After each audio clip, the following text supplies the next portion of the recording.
Martha Jane Calloway's knees hit the frozen mud of Silver Ridge, Wyoming. Her 3 children collapsed beside her, Will clutching Henry Lucy's small body, shaking so hard her teeth rattled. The man towering above them hadn't moved. Josiah Mercer, the rancher who'd sent away every woman in 3 counties without a second glance. Martha looked up at him through cracked lips in desperation. "Please, I'll work for nothing. Just don't let my children die in this cold." His eyes gray as the winter sky gave her nothing. His answer would save them or end them. Stay with us until the very end. Subscribe now and comment what city you're watching from, so I can see how far Martha's story travels. Doctor, Mama Henry won't wake up. Will's voice cut through the rattling stagecoach like a knife. Martha Jane Calloway's heart stopped. She lunged across the cramped compartment, shoving aside the threadbare blanket they'd been sharing for warmth. Henry lay slumped against his brother's shoulder. 6 years old, lips tinged blue, eyes closed. "Henry." Martha grabbed his face, slapped his cheeks lightly. "Henry? Baby, open your eyes." Nothing. "Henry?" His eyelids fluttered, a weak cough. Then his eyes opened unfocused and glassy. "Mama, I'm so cold." Martha pulled him against her chest, rubbing his arms, his back, anything to generate heat. Her hands were shaking. When had they started shaking? "Will, give me your coat." "But Mama, now." Will stripped off his worn jacket without another word.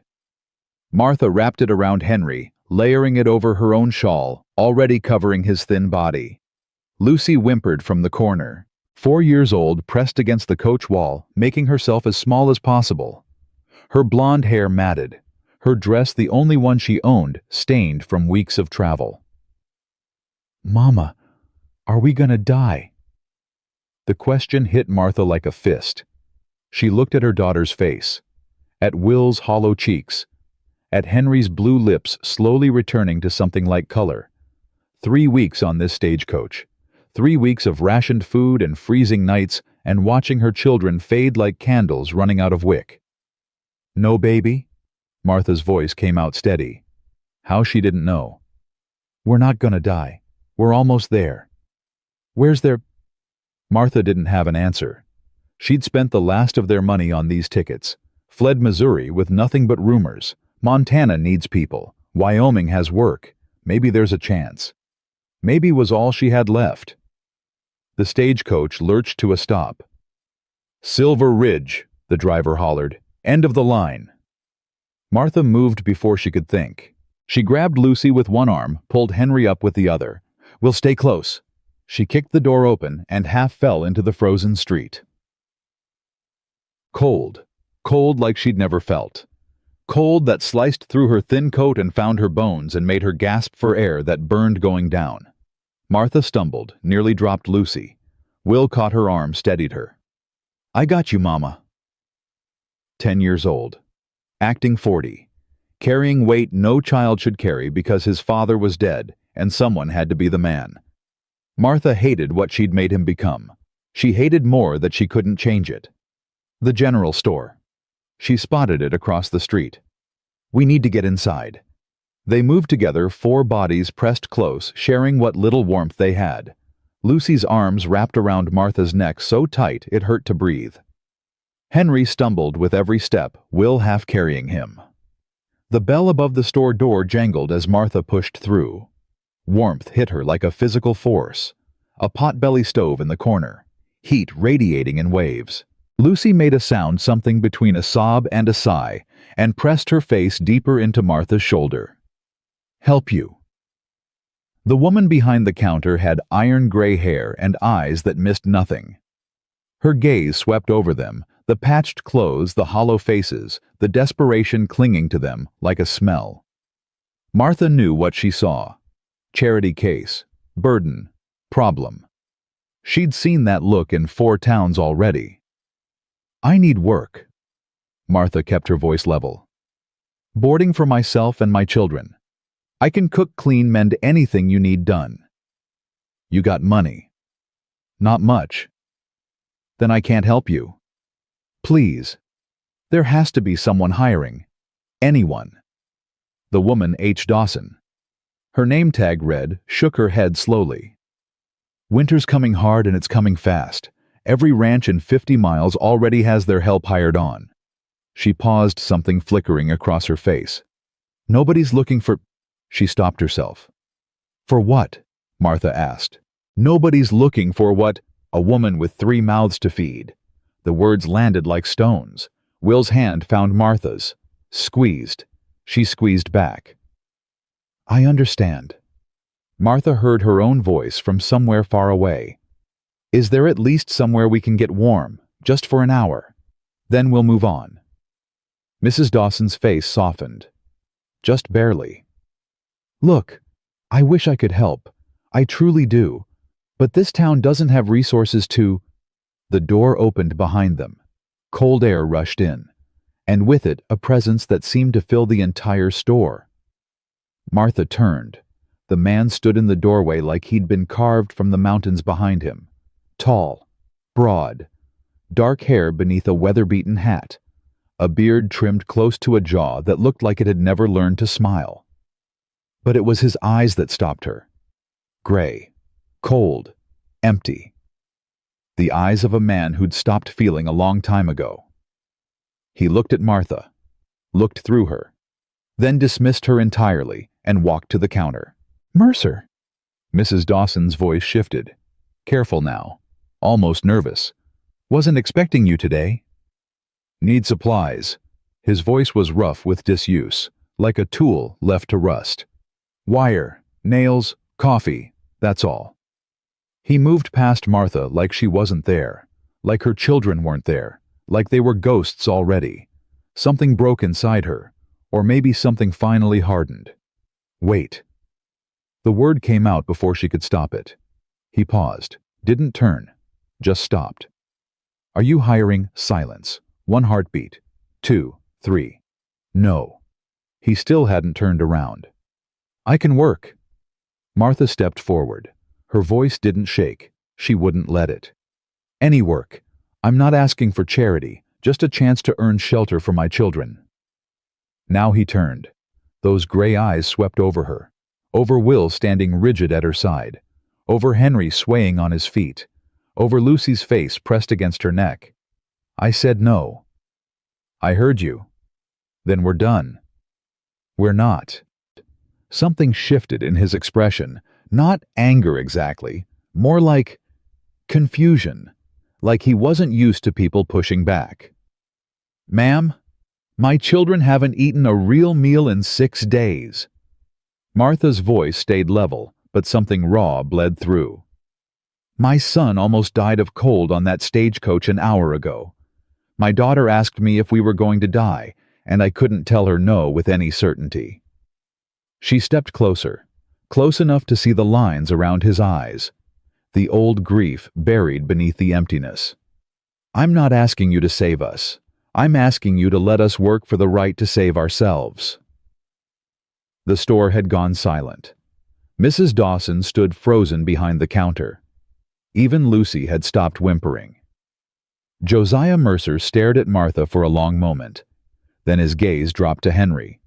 The boy had started shaking again. His lips were losing color. His eyes couldn't quite focus. Your boy.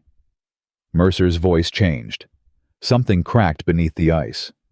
He's sick. He's cold. And hungry. And he'll be fine once I can get him somewhere warm. He needs a doctor. He needs food and shelter.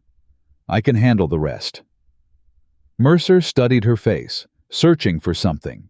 Martha didn't know what. What's your name? Martha Jane Calloway. This is Will, Henry, and Lucy. Your husband. Dead. 2 years now. And you came here alone with 3 children. I came here because I had nowhere else to go. Something flickered in those gray eyes. Recognition, like looking into a mirror and seeing your own desperation staring back. I don't run a charity, he said. I'm not asking for one. Work on my ranch is hard, harder than anything you've done. I've buried a husband and kept 3 children alive through poverty that would have broken most men. Try me." The challenge hung in the air. Mrs. Dawson made a small sound. Shock, maybe, or admiration. Mercer's jaw tightened. His hands, large scarred from years of labor, curled at his sides. Then he spoke. "My ranch is 8 miles north. You work from before dawn until after dark. You do what needs doing without complaint. The children stay out of the way." Martha's heart hammered against her ribs. "And if it doesn't work, you leave come spring. No arguments, no negotiations. You just go." "Understood." "Be ready at first light. I'll bring a wagon." He turned back to Mrs. Dawson. "Add blankets to my order, and whatever food she needs to get through tonight." Then he paid, collected his supplies, and walked out without another word. The door closed behind him.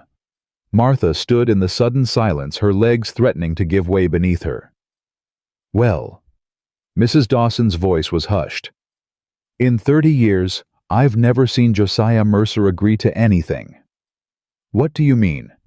"That man's turned away every woman in 3 counties, good women, capable women. They've offered him everything short of selling their souls, and he's sent them all packing." "Then why did he say yes to me?" Mrs. Dawson looked at her, really looked with something like wonder. "I don't know. But whatever you said to him, whatever he saw in you, you might just be the first person to crack that wall in 8 years. What happened 8 years ago?" "His wife died." Mrs. Dawson's voice softened. "Rebecca. Fever took her in the dead of winter. He buried her himself because the ground was too frozen for anyone else to help dig. After that," she shook her head, "he stopped being a person and started being a ghost." Martha absorbed this. A man who'd buried his wife alone, who'd shut himself off from the world, who'd said no to everyone, until tonight. "Why, is there somewhere we can stay?" Martha asked. "Until morning. There's a storeroom in back. It ain't much, but it's warm." Mrs. Dawson was already gathering the food Mercer had paid for. "No charge. And honey, whatever happens out on that ranch, you be careful. That man isn't cruel, but he's broken, and broken things sometimes cut deepest." The storeroom was barely 10 feet square. 1 cot, a wash basin. A window so frosted over it might as well have been a wall. But it was warm, and after 3 weeks of frozen stagecoach seats and sleeping in stations warm, felt like heaven. Martha got the children settled first. Will and Henry on the cot, Lucy squeezed between them. She piled every coat and blanket over their bodies until they looked like 1 lump instead of 3. "Eat first." She unwrapped the food Mrs. Dawson had given her. Bread, dried beef, cheese, apples, more food than they'd seen in weeks. Henry's eyes went wide. "All of this for us. All of it, slowly now. You'll get sick if you eat too fast." She watched them eat, watched the color return to their cheeks, watched Henry's hand stop shaking, watched Lucy actually smile for the first time in days. This was why she'd kept going, not for herself, never for herself. For them. "Mama," Will's voice was quiet, the serious one, the one who saw too much. "That man at the store, do you trust him?" Martha considered the question. Did she trust Josiah Mercer? No. She didn't know him. Couldn't trust someone she didn't know. But she'd seen something in his eyes when he looked at Henry. Something that cracked through the ice. "I think he's a man who lost something important," she said finally. "And I think lost people sometimes understand other lost people." "That's not an answer." "It's the best one I have." Will chewed on this, then nodded slowly.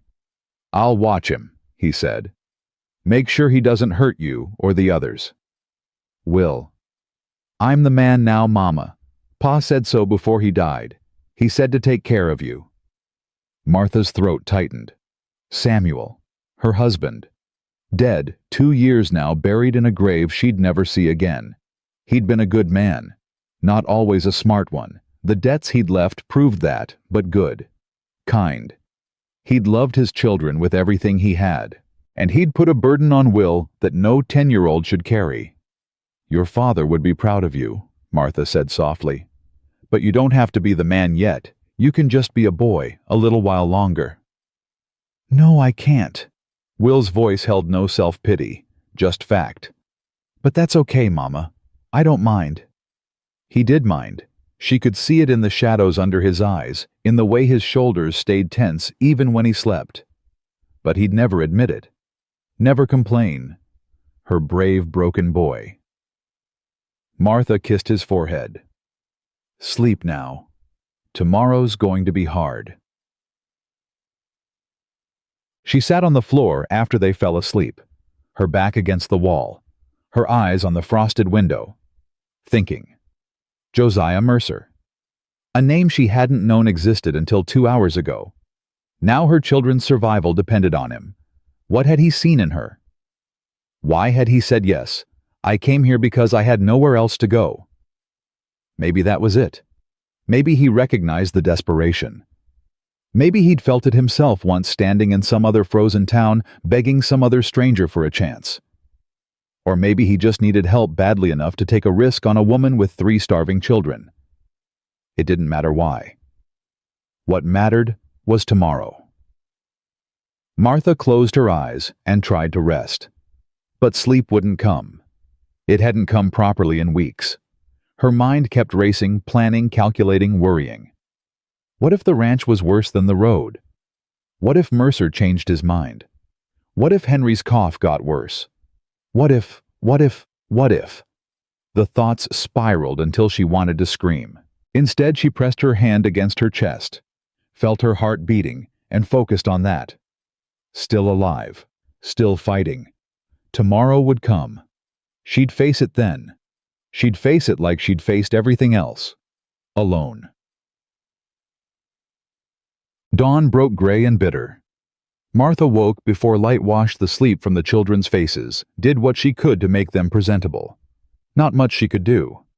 Will's shirt was missing 2 buttons. Henry's boots had holes in both soles. Lucy's coat was more patches than original fabric. But they were clean. They were alive. It would have to be enough. "Mama, I'm scared." Lucy's whisper came as Martha braided her hair. "I know, baby." "What if the man is mean? Then we'll leave. What if he hurts us?" Martha turned Lucy to face her, looked into those big blue eyes, Samuel's eyes, and made her voice as steady as stone. "No one is going to hurt you. Not while I'm breathing. Do you understand?" Lucy nodded slowly. "I need you to be brave today. Can you do that?" Another nod. "Good girl." Henry sat on the edge of the cot, still looking pale, but better than yesterday. His cough had settled during the night. The food and warmth had done their work. "I can help," he said suddenly. "Help with what?" "Whatever you need. I'm small, but I'm strong. Papa said so." His chin lifted. "I can carry things. And I'm good with animals. Remember the chickens back home? I always got the most eggs." Martha's heart cracked a little. Home. A word that meant nothing now. A place they'd never see again. "I remember," she said softly. "You were the best egg collector in all of Missouri." Henry beamed, a real smile, the first one in weeks. Will stood by the door, already wearing his coat, his face set in that too serious expression. "Wagon's coming," he said. "I can hear it." Martha took a breath, let it out slowly. "All right, let's go." The wagon rolled to a stop in front of the general store, 2 heavy draft horses' breath steaming in the cold. Josiah Mercer on the seat, reins loose in his hands, face unreadable beneath his hat. He didn't greet them, didn't smile, just waited. "Get in the back," Martha told the children. "Stay together for warmth." She helped them up, made sure they were settled among the supply crates and grain sacks. Then she climbed up beside Mercer on the seat. He glanced at her. Surprise flickered briefly across his face. "Most people ride in back." "I'm not most people." Martha settled herself on the hard wooden seat. "And I want to see where we're going." For a moment, something that might have been respect crossed his features. Then it was gone. He clicked his tongue, and the horses moved. They rode in silence. The town fell away within minutes. Open land stretched in every direction, rolling hills blanketed in snow stands of pine trees huddled against the cold mountains rising in the distance like sleeping giants. Beautiful. In a harsh, unforgiving way. The kind of beauty that could kill you if you weren't careful. 8 miles, you said. Martha kept her eyes forward. That's far from town. Far enough. On purpose. Yes. Why? He didn't answer. They rode on. The horses' hooves crunched through the frozen ground. Wind cut across the open plains, finding every gap in Martha's coat. She didn't complain, didn't shiver. She'd spent too long being cold to notice it anymore. Your boy. Mercer's voice broke the silence so suddenly, Martha flinched. The sick one. How long has he been coughing? A week, maybe more. You have medicine? No. His jaw tightened. I have some at the ranch. Old stuff, but it works. Martha turned to look at him. His profile was hard, rigid, but there was something else there too. Something beneath the stone. Why do you care? The question came out sharper than she intended. He didn't answer immediately, just kept his eyes on the road ahead, hands steady on the reins. I don't care. His voice was flat. But sick people can't work. And you promised to work. It was a lie. Martha could hear it in the way his voice tightened. See it in the way his grip shifted on the leather. He cared, for whatever reason. She didn't push. The ranch appeared gradually. First the fence line split rail stretching farther than Martha could see. Then, cattle huddled in groups against the cold, their breath making clouds in the still air. Then buildings. A barn larger than she'd expected, weathered but solid. The kind of building that had seen decades of storms and stood through them all. A chicken coop. A woodshed stacked high with split logs. A small stable attached to the main barn. And finally, the house. Martha stared. It was small.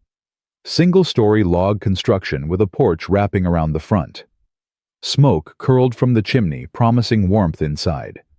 Everything about it was functional, practical, built to last rather than impress. But it was more than that. It was a home. Or it had been once. This is it. Mercer pulled the wagon to a stop.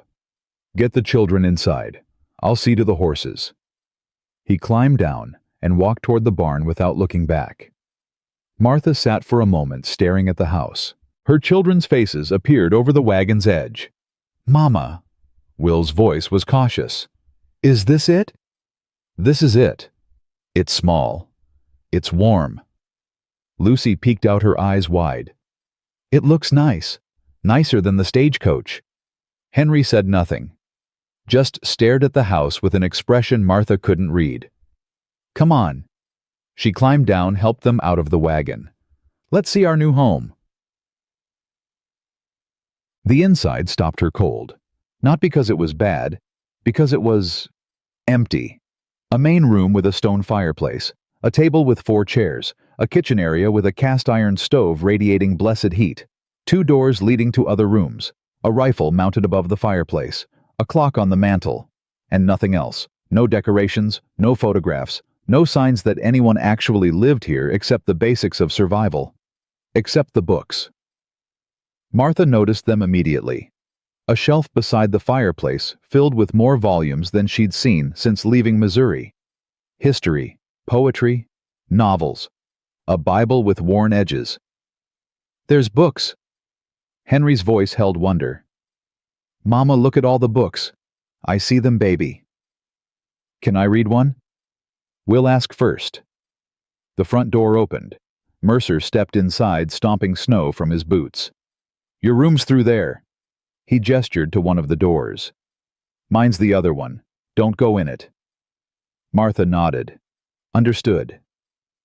Kitchen stocked. "You can make breakfast while I show your boy the barn." "Which boy?" Mercer's gaze went to Will.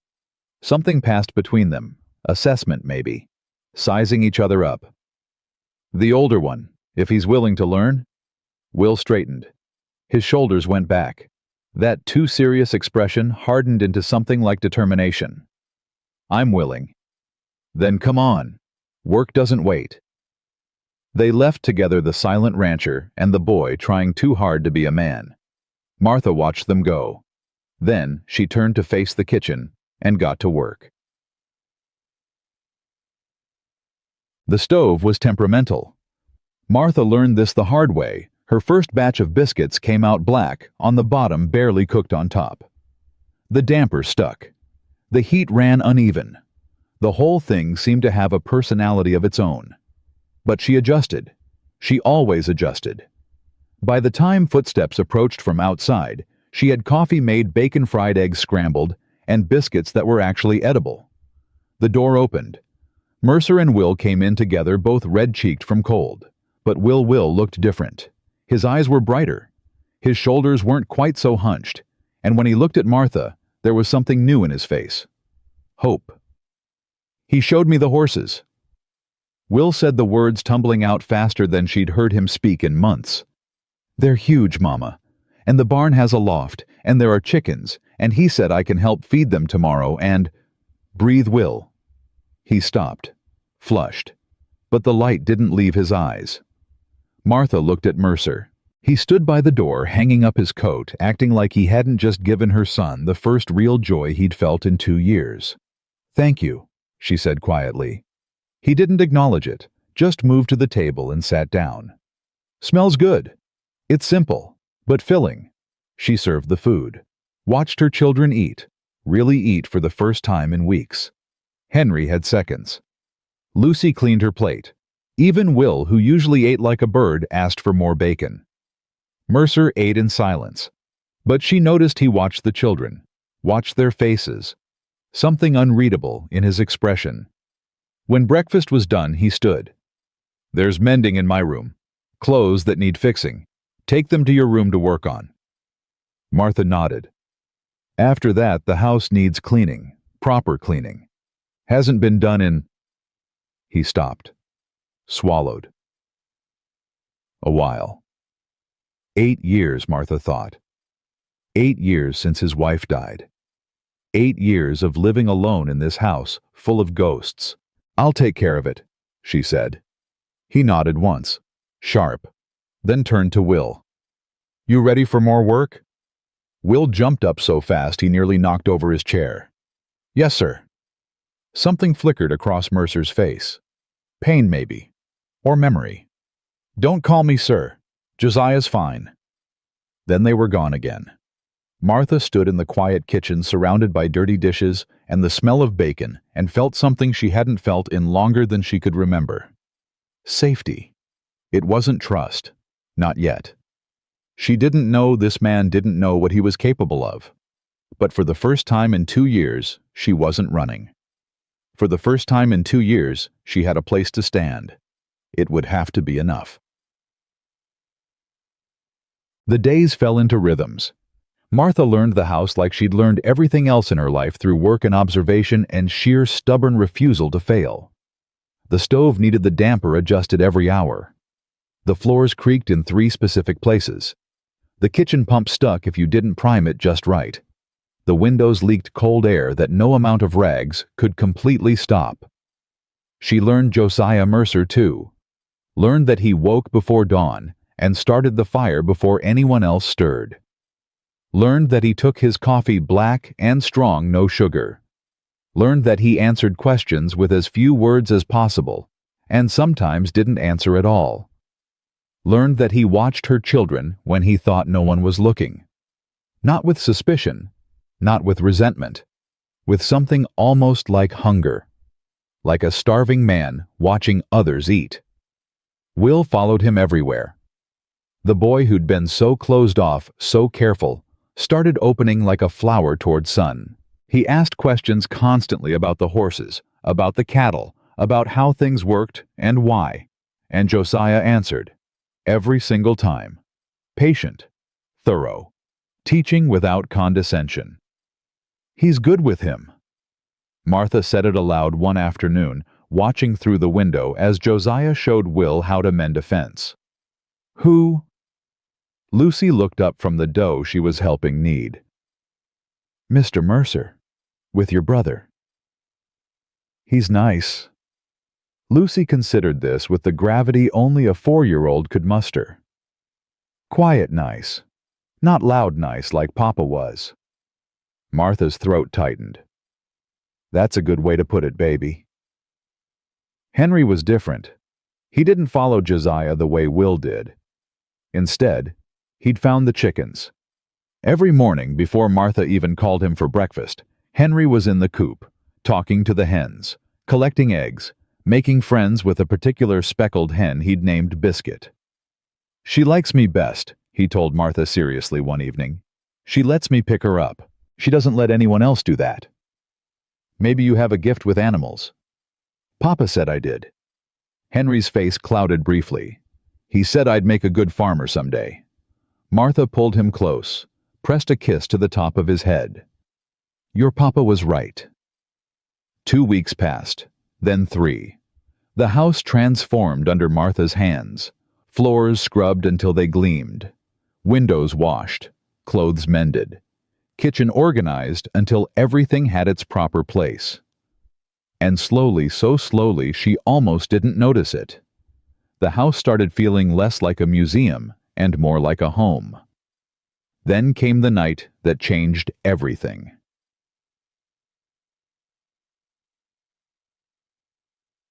Martha woke to screaming. Not human screaming. Wind. Wind that howled against the house like a living thing, rattling windows, finding every crack and gap and filling them with cold. She was out of bed before she fully woke, in the main room before she could think. Josiah stood at the window, fully dressed, staring out at something that looked like the end of the world. What's happening? He turned. His face was grim. Blizzard. Bad one. Came in faster than I expected. He grabbed his coat from the hook. Fence is down in the north pasture. The cattle, they'll freeze. Yes. Martha didn't hesitate. I'm coming with you. No. You can't do this alone. You'll die out there. So will you. She was already pulling on her boots. And if the cattle die, we all die anyway. This isn't about heroics, it's about survival. He stared at her, that gray gaze searching her face for something. Whatever he found made him nod. Get dressed. Warmest things you have. 2 minutes. Martha was ready in 1. The storm was like nothing she'd ever experienced. Wind that knocked her sideways. Snow that fell so thick she couldn't see her hand in front of her face. Cold that bit through her borrowed coat and found her bones within seconds. She stayed close to Josiah. Followed his dark shape through the white nightmare. Trusted him to know the way when she couldn't see anything. The barn loomed out of the snow like a ghost. Inside they saddled horses with fingers already going numb. Josiah handed her a coil of rope. Stay behind me.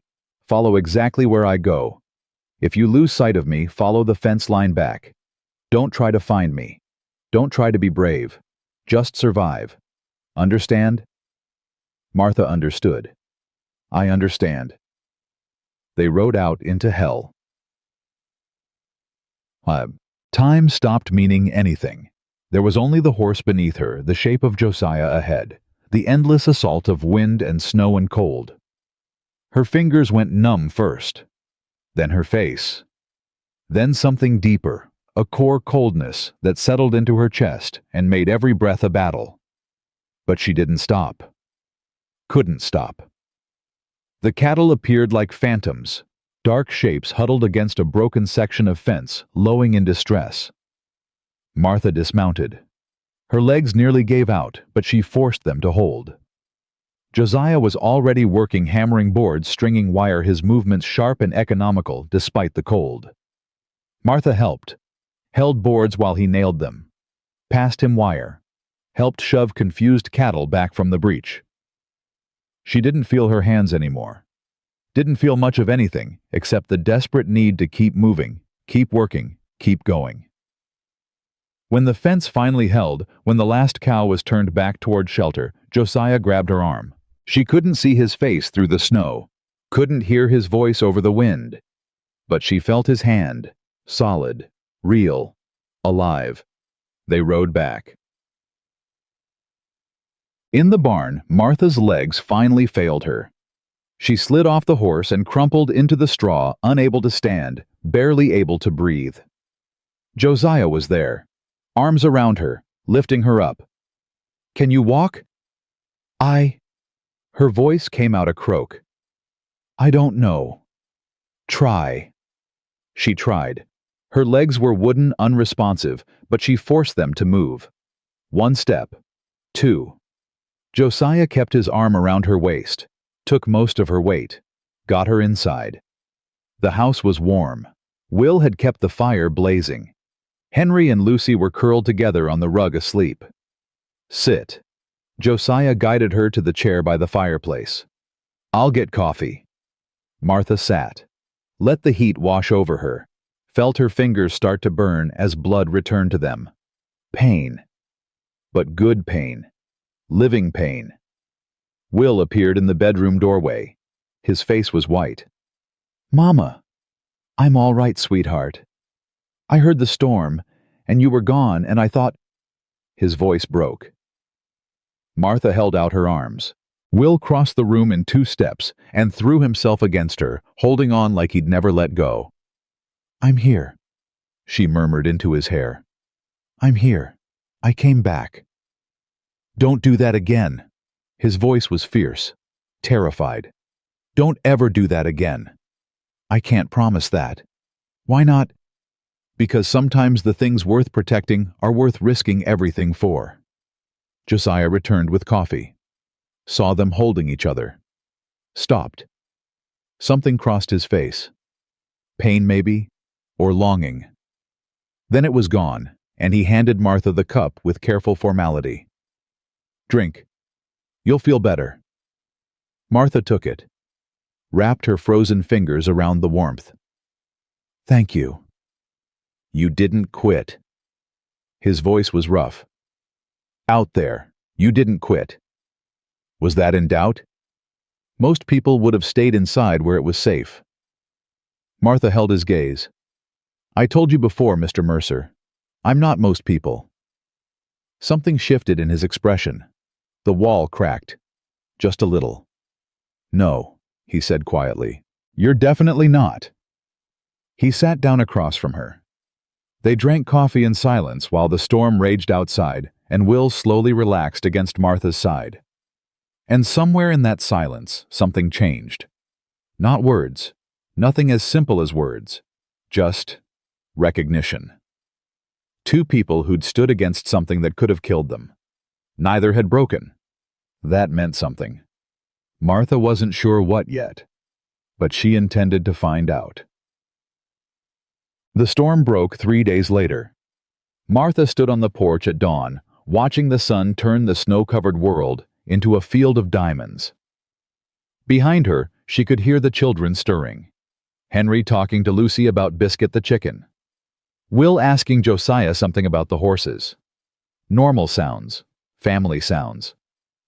Strange how quickly abnormal could become normal. Strange how quickly strangers could become something more. "Penny for your thoughts." Josiah's voice came from behind her. She hadn't heard him approach. "Just thinking about how different things look in daylight. The storm, Everything. He moved to stand beside her, not touching but close. Close enough that she could feel his warmth in the cold air. "You saved my cattle," he said. "Probably saved the ranch. I wouldn't have been able to do it alone." "Is that a thank you?" "It's a fact." Martha smiled slightly. "You're not good at thank yous, are you?" "No." He paused. "But I'm trying." They stood in silence, watching the sun rise higher, watching their breath make clouds in the cold air. "Why did you say yes?" Martha asked finally. "That day in the store. Everyone says you turn everyone away. Why not me?" Josiah was quiet for a long time. When he spoke, his voice was different, softer, like he was letting her see something he usually kept hidden. "Because you reminded me of someone." "Your wife?" "No." He shook his head slowly. "Myself. 20 years ago. Standing in another town asking another stranger for a chance." He paused. "Someone gave me one. A rancher named Caleb Winslow. He took me in when I had nothing. Taught me everything. Left me this place when he died." "So you're paying it forward?" "Something like that." Martha turned to look at him. Really look. The hard lines of his face, the gray eyes that weren't quite as cold as they'd been 3 weeks ago. The way his hands hung at his sides, strong hands, capable hands, hands that could be gentle when they needed to be. "Will looks up to you," she said. "Henry's happier than he's been since his father died. Lucy isn't scared anymore. And you?" The question surprised her. "What about me? Are you still scared?" Martha considered this. Considered him. "Less than I was." Something like relief flickered across his features. "Good." He cleared his throat. "I should check the fences, make sure last night didn't bring any more down." He started to turn away. "Josiah." He stopped, looked back. Martha held his gaze. "Thank you for giving us a chance." For a moment he just looked at her. Then slowly the corner of his mouth lifted. Not quite a smile, but closer than anything she'd seen from him before. "You're welcome, Mrs. Calloway." Then he was gone, walking toward the barn, and Martha stood on the porch watching him go, feeling something she hadn't let herself feel in 2 long years. Hope. Dangerous, fragile, terrifying hope. She let herself feel it anyway.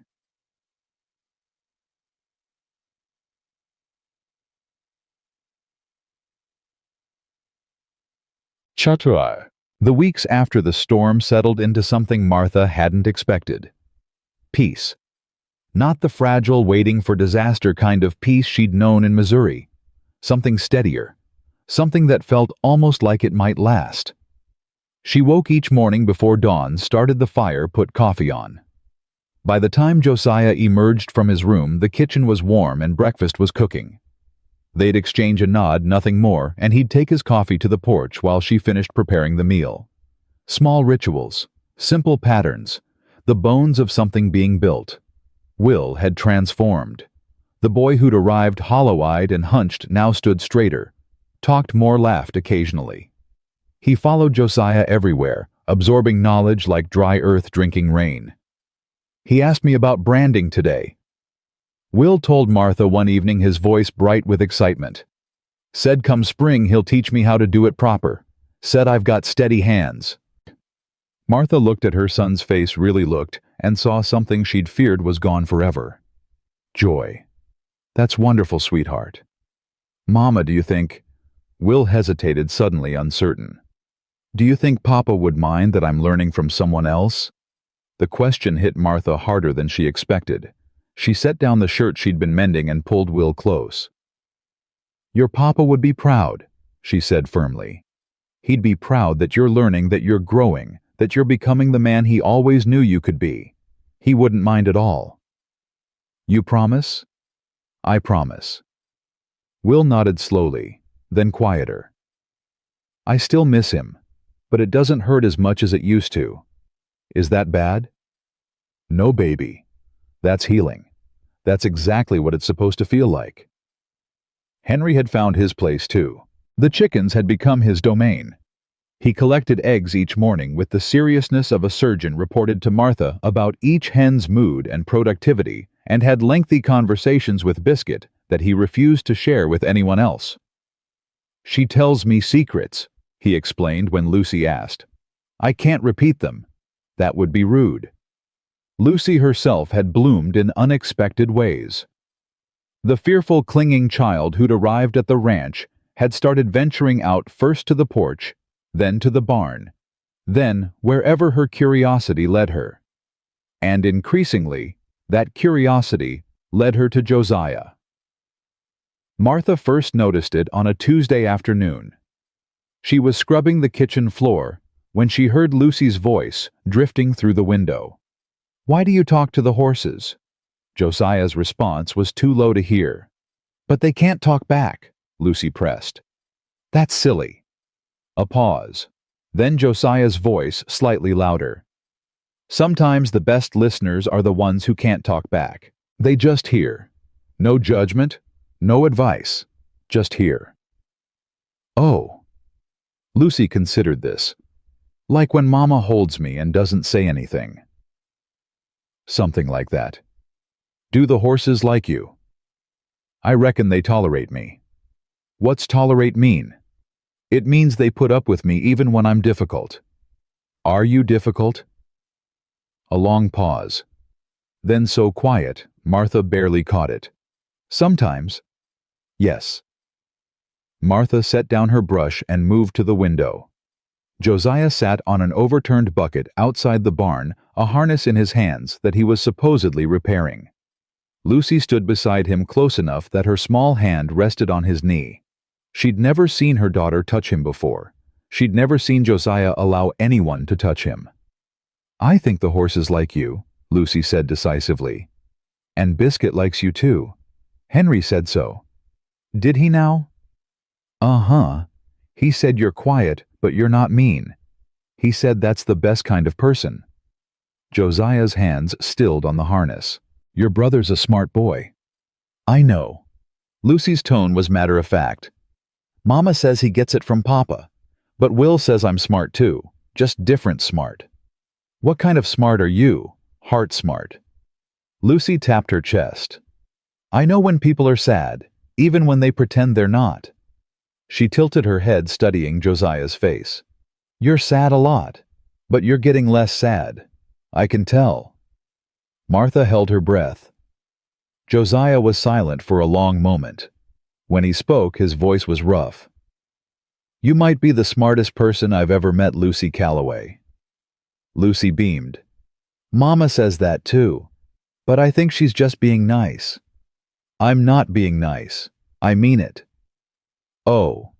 Lucy processed this. Then, "Can I help you fix the harness?" "Do you know anything about harnesses?" "No, but I can learn. Will says you're a good teacher." Another long pause. Then Josiah shifted over on the bucket-making room. "Sit here. I'll show you how it works." Lucy scrambled up beside him, and Martha watched them through the window.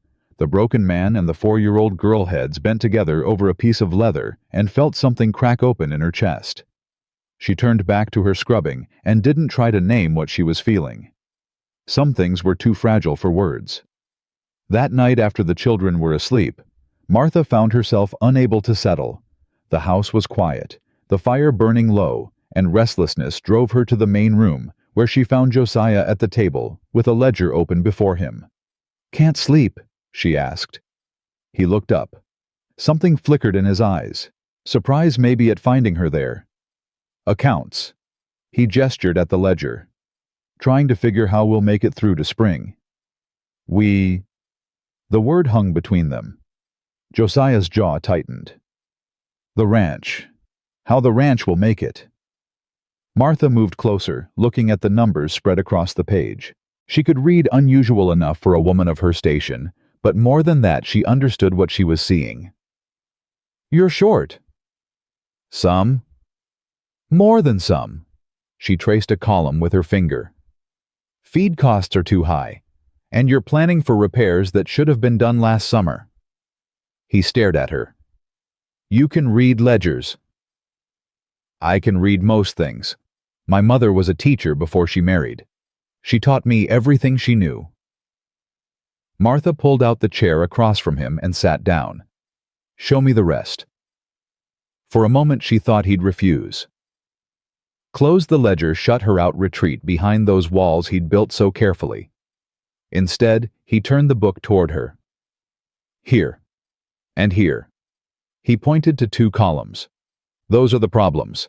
Not enough cattle survived last winter, and the ones that did aren't fetching good prices at market.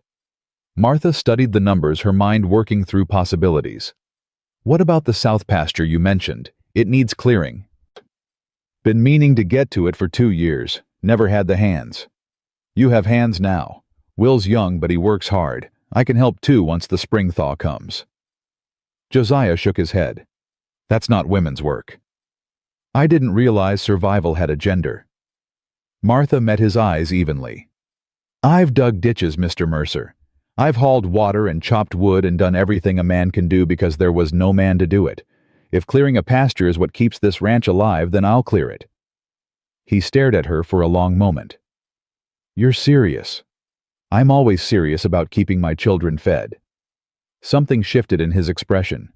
The wall cracked a little wider. Josiah, he said quietly. What? You keep calling me Mr. Mercer. My name's Josiah. You should use it. Martha felt heat rise to her cheeks. She wasn't sure why. All right, Josiah. His name felt strange in her mouth, intimate in a way she hadn't expected. He held her gaze for a beat too long, then looked away back at the ledger. The south pasture. He said, his voice gruffer than before. We'll start on it when the ground thaws. Together. Together. Martha agreed. They sat in silence after that. But it wasn't the awkward silence of strangers. It was something else. Something warmer. Martha didn't let herself examine it too closely. Not yet. December arrived with a fury. Snow fell in sheets piling against the house until the drifts reached the windows. The temperature dropped so low that water froze in the pump overnight, and Martha had to boil snow on the stove for drinking and washing. But inside the house stayed warm. Josiah had cut enough wood to last 3 winters. The pantry was stocked with preserved vegetables and salted meat.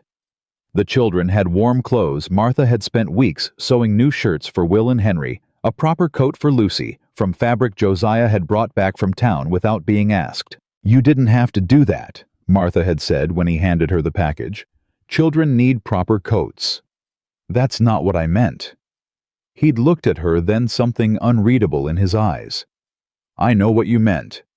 Then he'd walked away, leaving her holding the fabric and feeling things she wasn't ready to feel. The isolation of winter forced them together in ways Martha hadn't anticipated. Long evenings by the fire with nowhere to go. Meals eaten as a group because eating alone seemed wasteful. Hours spent in the same small space, learning each other's rhythms and habits and silences. She learned that Josiah read every night before bed history mostly and poetry. That he hummed tunelessly while working with his hands. That he checked on each of the children before retiring, standing in doorways for long moments watching them sleep. She learned that he still talked to Rebecca sometimes. Late at night when he thought no one could hear his voice would drift through the thin walls. Not conversations exactly. More like reports. Updates on the ranch, on the weather, on the strangers who'd invaded his solitary life. Martha never let on that she heard. Some griefs were too private for acknowledgement. But she understood him better for knowing. Christmas approached with the stealth of a hunting cat. Martha had lost track of the days until Will mentioned it at breakfast, 2 weeks until Christmas. And what were they going to do? Martha looked up from her coffee. What do you mean? For Christmas? Papa always... Will stopped. His face clouded. Never mind. But Henry picked up where his brother left off. Papa made us things, special things, and Mama made a cake with the sugar she'd saved all year, and we sang songs. We don't have to do any of that. Will said quickly, glancing at Josiah. It doesn't matter.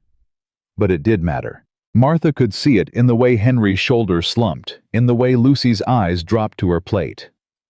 Of course we'll celebrate Christmas, she said firmly. We'll find a way. Josiah said nothing.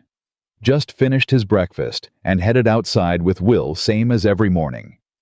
But that night, after the children were asleep, Martha heard sounds from the barn that shouldn't have been there. She pulled on her coat and crossed the frozen yard, curiosity overcoming caution. The barn door was cracked open. Lamplight spilled out. She peered inside. Josiah sat at his workbench, tools spread before him, hands moving with careful precision over a block of wood. He was carving something. Martha watched fascinated as the wood took shape under his hands. A horse. A small wooden horse with a flowing mane and delicate legs. You can come in. His voice made her jump. He hadn't looked up. No point standing in the cold. Martha pushed the door open and stepped inside. The barn was warmer than outside animal heat from the horses, residual warmth from the day. I didn't know you could carve. Haven't in a while. He turned the horse over, examining it critically. Not since Rebecca died. She was the one who taught me. Martha moved closer, watching his hands work. It's beautiful. It's passable. But there was something in his voice that sounded almost like pleasure. Haven't made anything like this in 8 years. Forgot how it felt. Why now? He was quiet for a moment. Then, your boy, Will. He asked me once if I ever made things. Not built things, made things. Things that weren't useful, just beautiful. What did you tell him? Told him I used to. Before. He asked why I stopped. Josiah's hands stilled on the wood. Couldn't think of a good answer. Martha sat down on a hay bale near the workbench, close enough to watch, far enough to give him space. Rebecca taught you, she said softly. That's why you stopped, because it reminded you of her. Everything reminds me of her. The words came out rough, raw. This barn, this house, the way the light hits the mountains in the morning. For a long time I couldn't stand any of it. Thought about selling, walking away, starting over somewhere that didn't have her ghost in every corner. Why didn't you? Because she loved this place. She's buried here in the hill behind the house. If I left... He shook his head. It would have been like leaving her behind. I couldn't do that. Martha thought about Samuel, about the grave in Missouri she'd never see again, about the guilt that still crept up sometimes late at night, whispering that she should have stayed, should have fought harder, should have found a way. I understand, she said quietly. More than you know. Josiah looked at her then. Really looked. Not the assessing gaze of their first meeting or the guarded glances of the week since. Something deeper. Something that saw. Your husband. What was his name? Samuel. Samuel Calloway. How did he die? Mining accident. Cave-in at the silver mine where he worked. They never even recovered his body. The words came easier than she expected. She'd told the story before to landlords demanding rent, to creditors, demanding payment to strangers who wanted to know why a woman was traveling alone with 3 children. But this felt different. This wasn't explanation. This was sharing. 17 men died that day, she continued. 17 wives made widows. 17 families destroyed. The mine owners paid out a pittance and called it settled. Said the men knew the risks when they took the jobs. Did he know? He knew. Martha's voice hardened. He knew, and he went anyway because the pay was good, and his children needed to eat. He died trying to provide for us, and after he was gone, everyone acted like we were the burden. Like his death was an inconvenience for them. Is that why you left? That's part of it. She looked down at her hands. Samuel had debts I didn't know about, borrowed from people who weren't patient about repayment. After he died, they came for everything. The house, the furniture, things that had been in my family for generations. They would have taken the children if they could sent them to the workhouse, said I wasn't fit to care for them. So you ran. So I ran. They sat in silence. The horses shifted in their stalls. Wind moaned against the barn walls.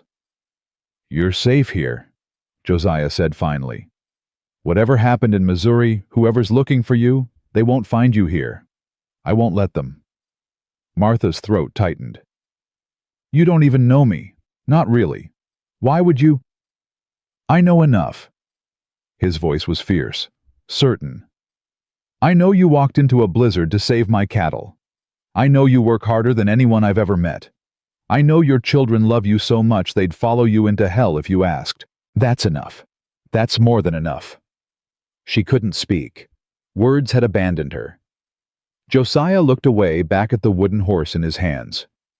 This is for Lucy. I'm making a doll too if I can remember how. And a knife for Will, a real one with a good blade. And for Henry. He paused, a ghost of a smile crossing his face. A wooden chicken. He'll probably think it's stupid, but he'll love it. Martha's voice came out thick. He'll love it because you made it. Josiah nodded slowly. I hope so. Josiah. He looked up. Thank you. For all of this. For giving us a home. For being kind to my children. For... She struggled for words. For letting us in. Something shifted in his expression. Something warm and terrifying and full of possibility. Thank you for not leaving. They stayed like that, eyes locked, words unnecessary, while the wind howled outside and something new and fragile took root between them. Martha didn't know what to call it yet. She wasn't sure she was ready to, but she knew she wanted to find out. Christmas morning dawned bright and bitter cold. Martha woke before the children started the fire and found that Josiah had already been up for hours. Coffee was made. The table had been cleared. And in the center of the room, arranged with careful precision, sat 4 wrapped packages. Not fancy wrapping. Just brown paper and string. But the care that had gone into them was obvious. You didn't have to do this, Martha said. Josiah stood by the fireplace looking awkward and uncertain, so different from his usual stoic confidence that it made her heart ache. Wanted to. The children woke to shrieks and chaos. Lucy's wooden horse made her cry, real tears streaming down her face as she clutched it to her chest and declared it the most beautiful thing she'd ever seen. The doll came next, hand-carved with yarn hair, and a dress made from fabric scraps, and Lucy insisted on naming her Rebecca right then and there. She didn't know the significance, couldn't have known. But Martha saw Josiah's face when she said it, saw the way his breath caught, and his eyes went bright, and she had to look away before she started crying too. Will's knife was beautiful, a folding blade with a handle carved from dark wood, sturdy enough for real work, but small enough for a boy's hand. Josiah showed him how to hold it, how to sharpen it, how to respect what it could do. This isn't a toy, Josiah said seriously. This is a tool. A man's tool. You treat it right, it'll serve you for the rest of your life. Will looked at the knife, then at Josiah, and his voice came out thick. Yes, sir. I mean yes, Josiah. Henry's wooden chicken was indeed a chicken, a plump, ridiculous-looking hen, with a proud expression that bore an uncanny resemblance to Biscuit. Henry burst out laughing when he saw it, then immediately ran to the coop to show the real Biscuit her portrait. I think she likes it, he shouted from outside. She puffed up really big. Martha had gifts too, not carved but sewn through late nights when no one was watching. New shirts for the boys, a dress for Lucy made from the fabric Josiah had bought, a vest for Josiah himself pieced together from whatever materials she could find, lined with wool for warmth. He stared at it for a long moment after unwrapping it. You made this. It's not much. You made this. He looked up at her, and something in his expression made her breath catch. No one's made me anything in 8 years. Well, Martha's voice came out strange. Now someone has. He put the vest on immediately. Wore it for the rest of the day. Wore it every day after that, until it became as much a part of him as his boots or his hat. And Martha pretended not to notice how that made her feel. The day after Christmas, Josiah asked Martha to walk with him. "There's something I want to show you," he said. "If you're willing." She pulled on her coat and followed him outside, leaving the children with strict instructions to behave. They walked in silence through the snow, past the barn, past the chicken coop, up a gentle hill she'd never climbed before. The ground was rough here, dotted with stones, and she had to watch her footing. At the top of the hill, she understood why. A grave marker. Simple wood weathered by 8 years of Wyoming weather, but still legible. Rebecca Jane Mercer, beloved wife, 1851 to 1870. Martha stood beside Josiah and said nothing. This wasn't a moment for words. "I haven't brought anyone here since the funeral," he said finally. "Haven't wanted to. She was mine, and this was the last thing I could keep private. Why are you showing me now?" He was quiet for a long moment. When he spoke, his voice was rough. "Because I want you to know her. Not just know about her, know her. She was—" He stopped, swallowed. "She was the best person I ever met. Kind. Brave. She could make me laugh when nothing else could. She saw something in me worth loving when I couldn't see it myself. You loved her very much." "I did. I still do. I don't think that will ever stop." Martha nodded slowly. "That's how it should be. Love like that doesn't just disappear. It becomes part of you. Does it get easier?" He turned to face her. "The grief. Does it ever stop feeling like a hole in your chest?" "It changes." Martha chose her words carefully. "The hole doesn't close, but it stops bleeding. You learn to live around it, build new things beside it. Eventually, you can look at it without falling in." "How long?" "Different for everyone. For me?" She looked out at the snow-covered landscape, the mountains rising in the distance. It was when Lucy laughed for the first time after Samuel died. Really laughed, not just pretending to be okay. "I heard that sound and I thought he's still here. In her. In all of them. He's not gone as long as they're alive." Josiah was silent for a long time. Then, "I want them to know about Rebecca, your children. I want to tell them stories about her, show them the things she loved. Is that—" He struggled for words. "Is that strange?" "It's not strange. It's honoring her memory." "I thought it might make you uncomfortable. You being here in her house, living her life." Martha turned to face him fully. "I'm not living her life. I wouldn't try to replace her. What I have here, what we're building, it's something new. Different. It doesn't diminish what you had with her. It just exists alongside it." "You really believe that?" "I do." He looked at her for a long moment. Then slowly he reached out and took her hand. His fingers were cold, calloused, strong. Martha didn't pull away. "Thank you," he said quietly. "For understanding. For not being threatened by a ghost. She's not a ghost to you. She's a memory. There's a difference." His grip tightened briefly. Then he let go. "We should get back. Children will be wondering where we went." They walked down the hill together, not touching, but closer than they'd been before. And Martha understood that something fundamental had shifted between them. She wasn't sure what to do about it. She wasn't sure she wanted to do anything at all. But she knew with the bone-deep certainty of someone who'd learned to trust her instincts that whatever came next would change everything. For better or worse. New Year's Eve arrived quiet and cold. The children were asleep. The house was still. Martha sat by the fire with a cup of tea she'd let go cold, staring at nothing. Josiah appeared in the doorway of his room. Couldn't sleep. Too much thinking. He crossed to the chair across from her and sat down. They'd fallen into this habit, these late-night moments of conversation, when the rest of the world was sleeping. "What are you thinking about?" Martha looked at him. At this man who'd been a stranger 2 months ago and was now… what? A friend. A partner.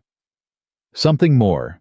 "I'm thinking about what happens next," she said honestly. "We agreed I'd stay through winter, but winter will end, spring will come, and then… I don't know. That's the problem." Josiah leaned forward, his elbows on his knees. "What do you want to happen?" The question hung between them.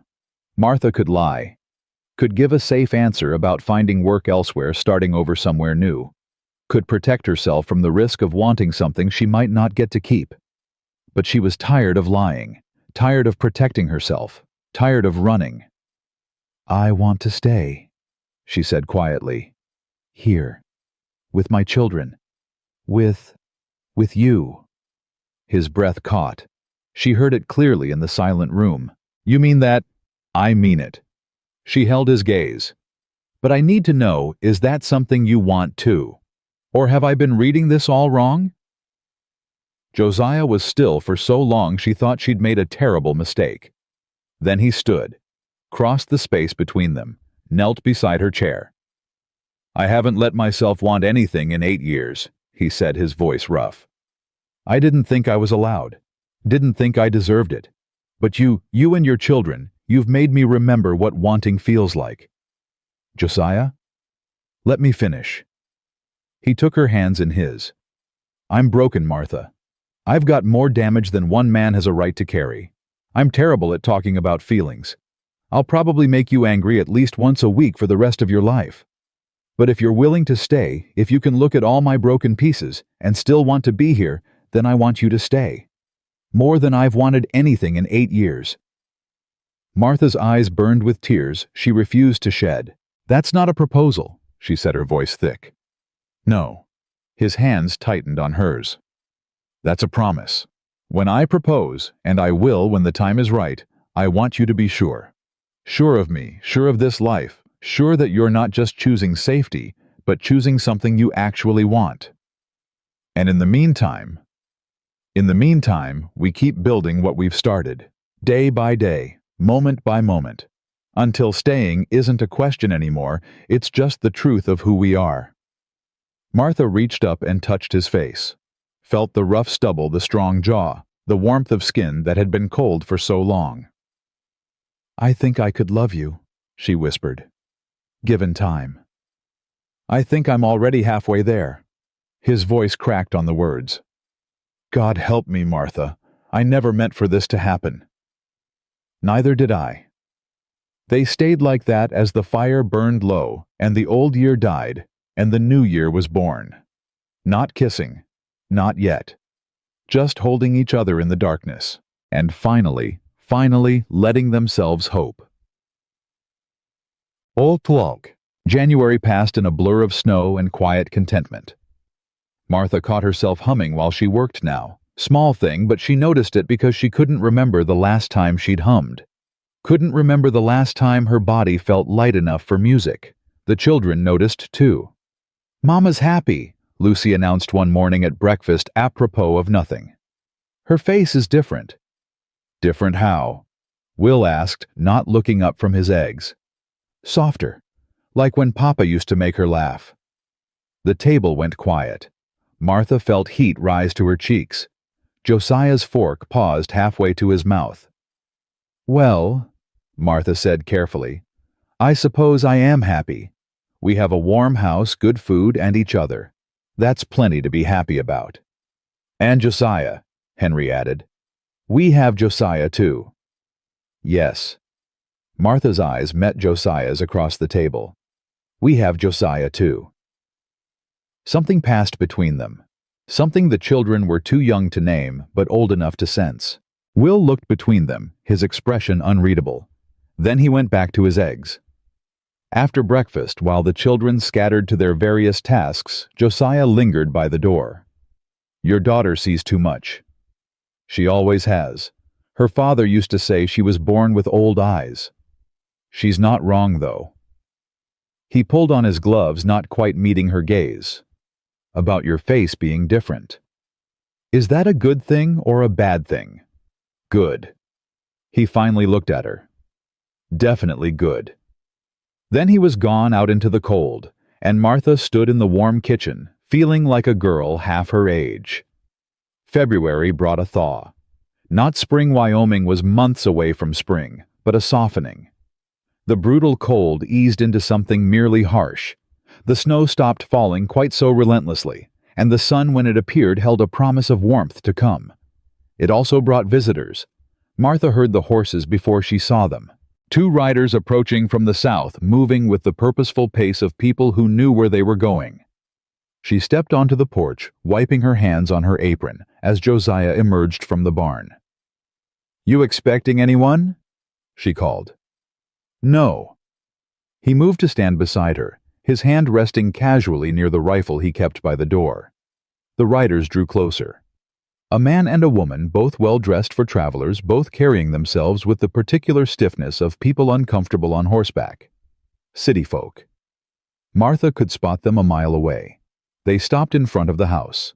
The man dismounted first, then helped the woman down with exaggerated care. "Mr. Mercer." The man's voice was clipped. "Eastern." "Josiah Mercer." "That's right. Who's asking?" "My name is Thomas Whitfield.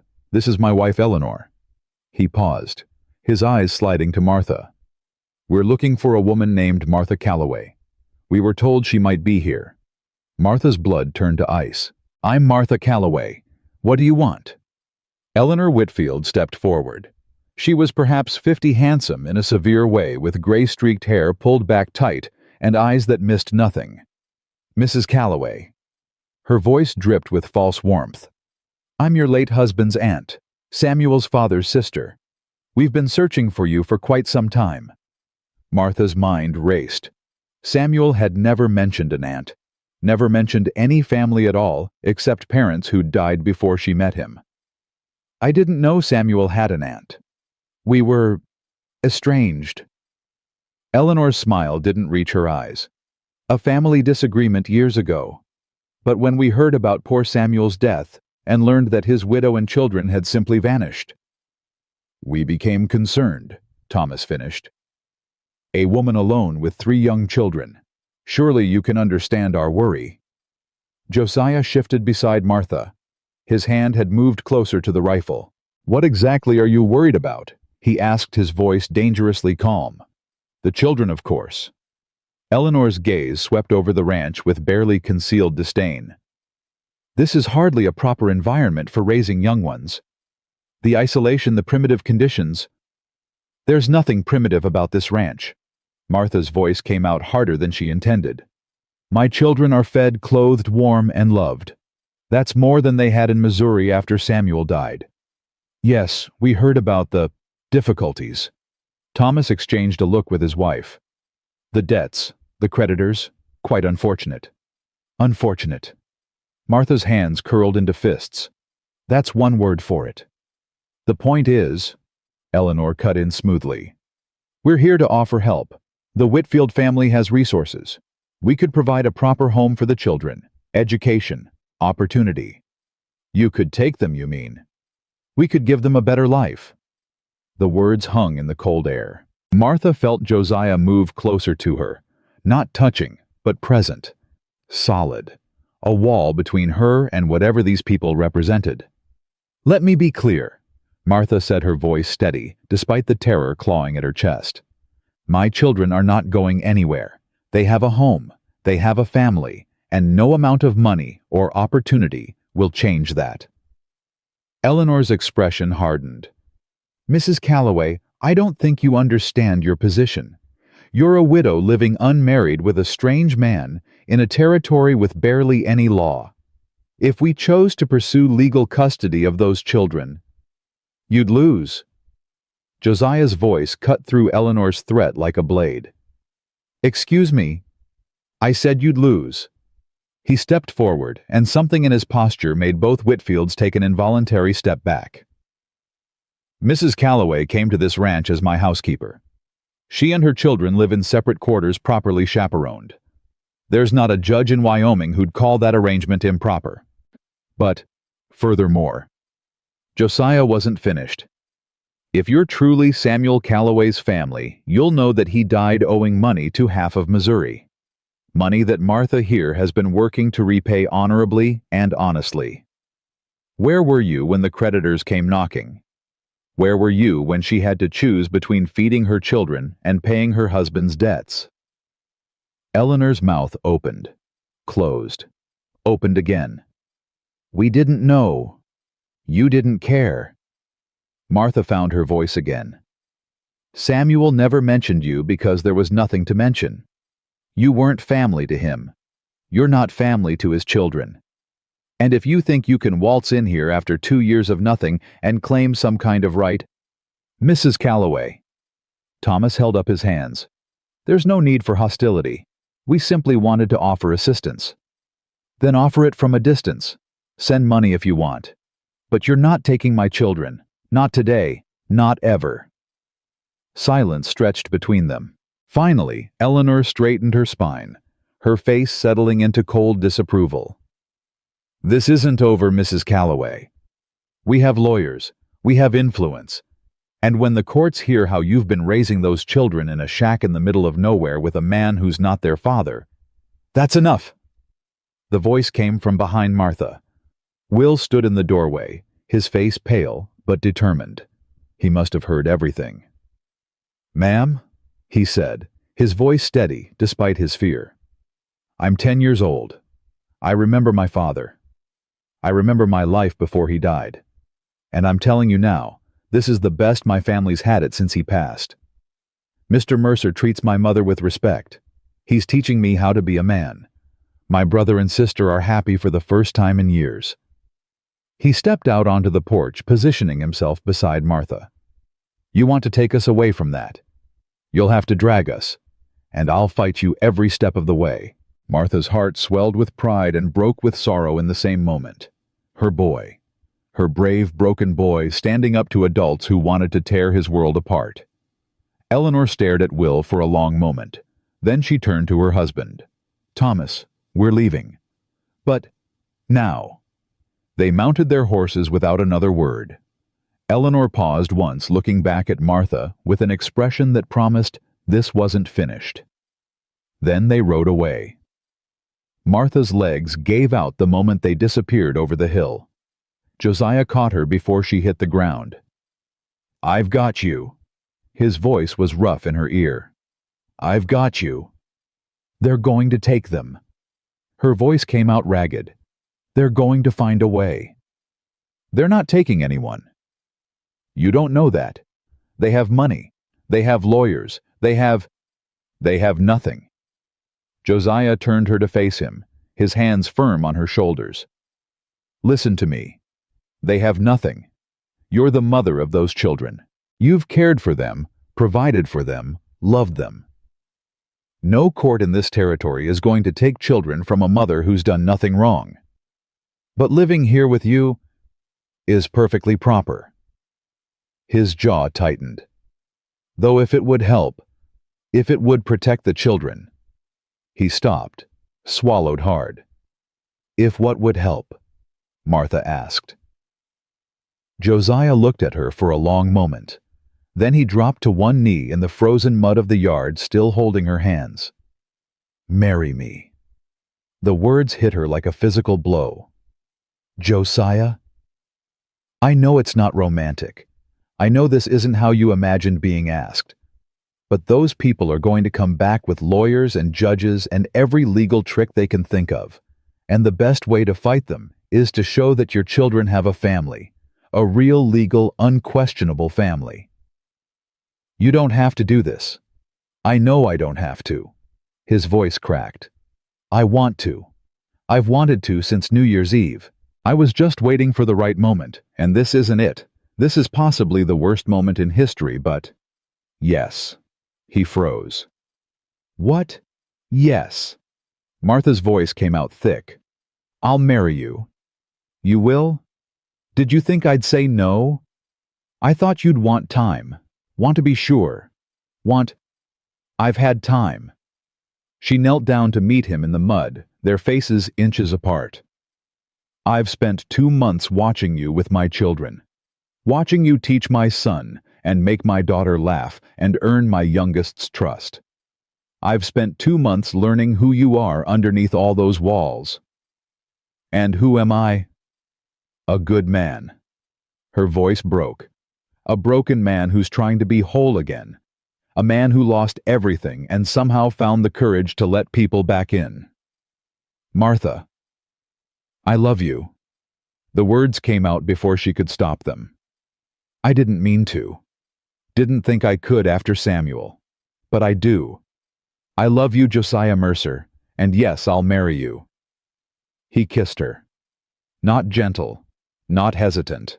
A kiss that had 8 years of loneliness behind it. 8 years of wanting and denying and protecting himself from feeling. When they broke apart, Martha was crying. So was he. "Well," Will's voice came from the porch, equal parts amused and embarrassed. "Guess I should tell Henry and Lucy." Martha laughed through her tears. Yes, I think you should." Will disappeared inside. A moment later, Lucy's shriek of joy echoed across the ranch. And Martha knelt in the mud with the man who would become her husband and let herself believe finally that this was real, that this could last, that she'd finally found her way home. The wedding was simple. 2 weeks after the proposal in the front room of the ranch house with the minister from Silver Ridge and the children as witnesses. Martha wore her best dress, the one she'd arrived in mended and cleaned until it almost looked new. Josiah wore the vest she'd made him for Christmas. "Do you, Josiah Mercer, take this woman to be your lawfully wedded wife?" "I do." "And do you, Martha Jane Calloway, take this man to be your lawfully wedded husband?" Martha looked at Josiah's face, at the hope and fear and love written there in equal measure. "I do." The minister pronounced them married. Josiah kissed her brief and almost shy in front of the children, and suddenly it was real. Legally, irrevocably real. Lucy burst into applause. Henry grinned so wide Martha thought his face might split. Will stood with his arms crossed, trying to look unaffected, but she caught the shimmer in his eyes. "Does this mean I can call you Pa?" Henry asked Josiah. Will said I should ask first. Josiah's throat worked. "You can call me whatever you want, Henry. Whatever feels right." "Pa, then." Henry nodded decisively. "You feel like a pa." The word broke something in Josiah. Martha saw it happen, watched 8 years of walls crumble in a single moment. He pulled Henry into a hug so fierce the boy squeaked. "Thank you," Josiah said, his voice muffled. "Thank you for letting me be that." Lucy piled on next, then, after a moment's hesitation, Will. And Martha stood watching her family embrace this patchwork collection of broken people who'd somehow found each other and felt whole for the first time since Samuel died. Maybe for the first time ever. That night, after the children were asleep and the minister had gone home, Martha and Josiah sat together by the fire. Not talking. Just existing in the same space in the new reality of what they'd become. "It doesn't feel real," Martha said finally. "Any of it." "I know. 3 months ago I was on a stagecoach with 3 starving children and no hope. Now, I'm married to a difficult rancher with more emotional baggage than one man should carry." She smiled despite herself. "I was going to say home. But yes, that too." Josiah reached over and took her hand. "I keep waiting to wake up," he admitted. "Keep expecting to open my eyes and find the house empty again. Just me in the silence, and Rebecca's ghost." "Do you still talk to her?" The question came out before Martha could stop it. Josiah was quiet for a moment. "Sometimes. Less than before." He looked at their joined hands. "I told her about you. About the children. I think she would have liked you. She had a soft spot for stubborn women." "What did you tell her?" "That I was scared. That I didn't know if I was allowed to be happy again. that I felt like I was betraying her by loving someone else. Martha's heart clenched. What did she say? Nothing. Josiah's voice was rough. She's dead. She doesn't say anything. Josiah? But I know what she would have said. He turned to look at her fully. She would have said I was being an idiot. That love doesn't run out, doesn't divide up, so there's less for everyone. That being happy again wasn't a betrayal, it was a gift, one she'd want me to take. She sounds wise. She was. A ghost of a smile crossed his face. She'd have told me to stop moping and start living. Probably would have pushed you at me herself if she could have. I wish I'd known her. I wish you had too. They sat in comfortable silence as the fire burned low. So what happens now? Martha asked. Now? Josiah squeezed her hand. Now we live.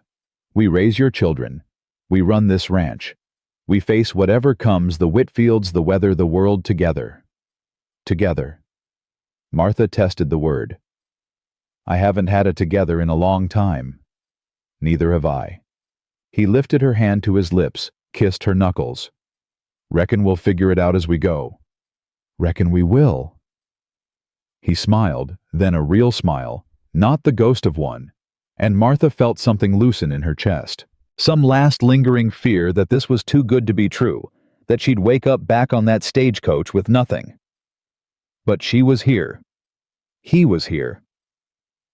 The children were sleeping peacefully in the next room. This was real. This was home.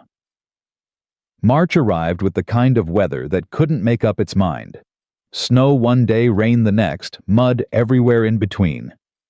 The ranch became a constant battle against the elements, and Martha found herself working alongside Josiah in ways she'd never imagined.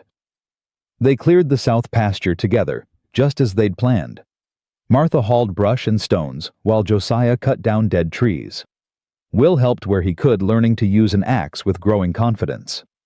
Even Henry pitched in, carrying water and keeping everyone fed. It was hard work, brutal work. But Martha had never felt more alive. You're not what I expected, Josiah said one evening, watching her split kindling with practiced efficiency. What did you expect? I don't know. Something softer, maybe. More ladylike. Martha snorted.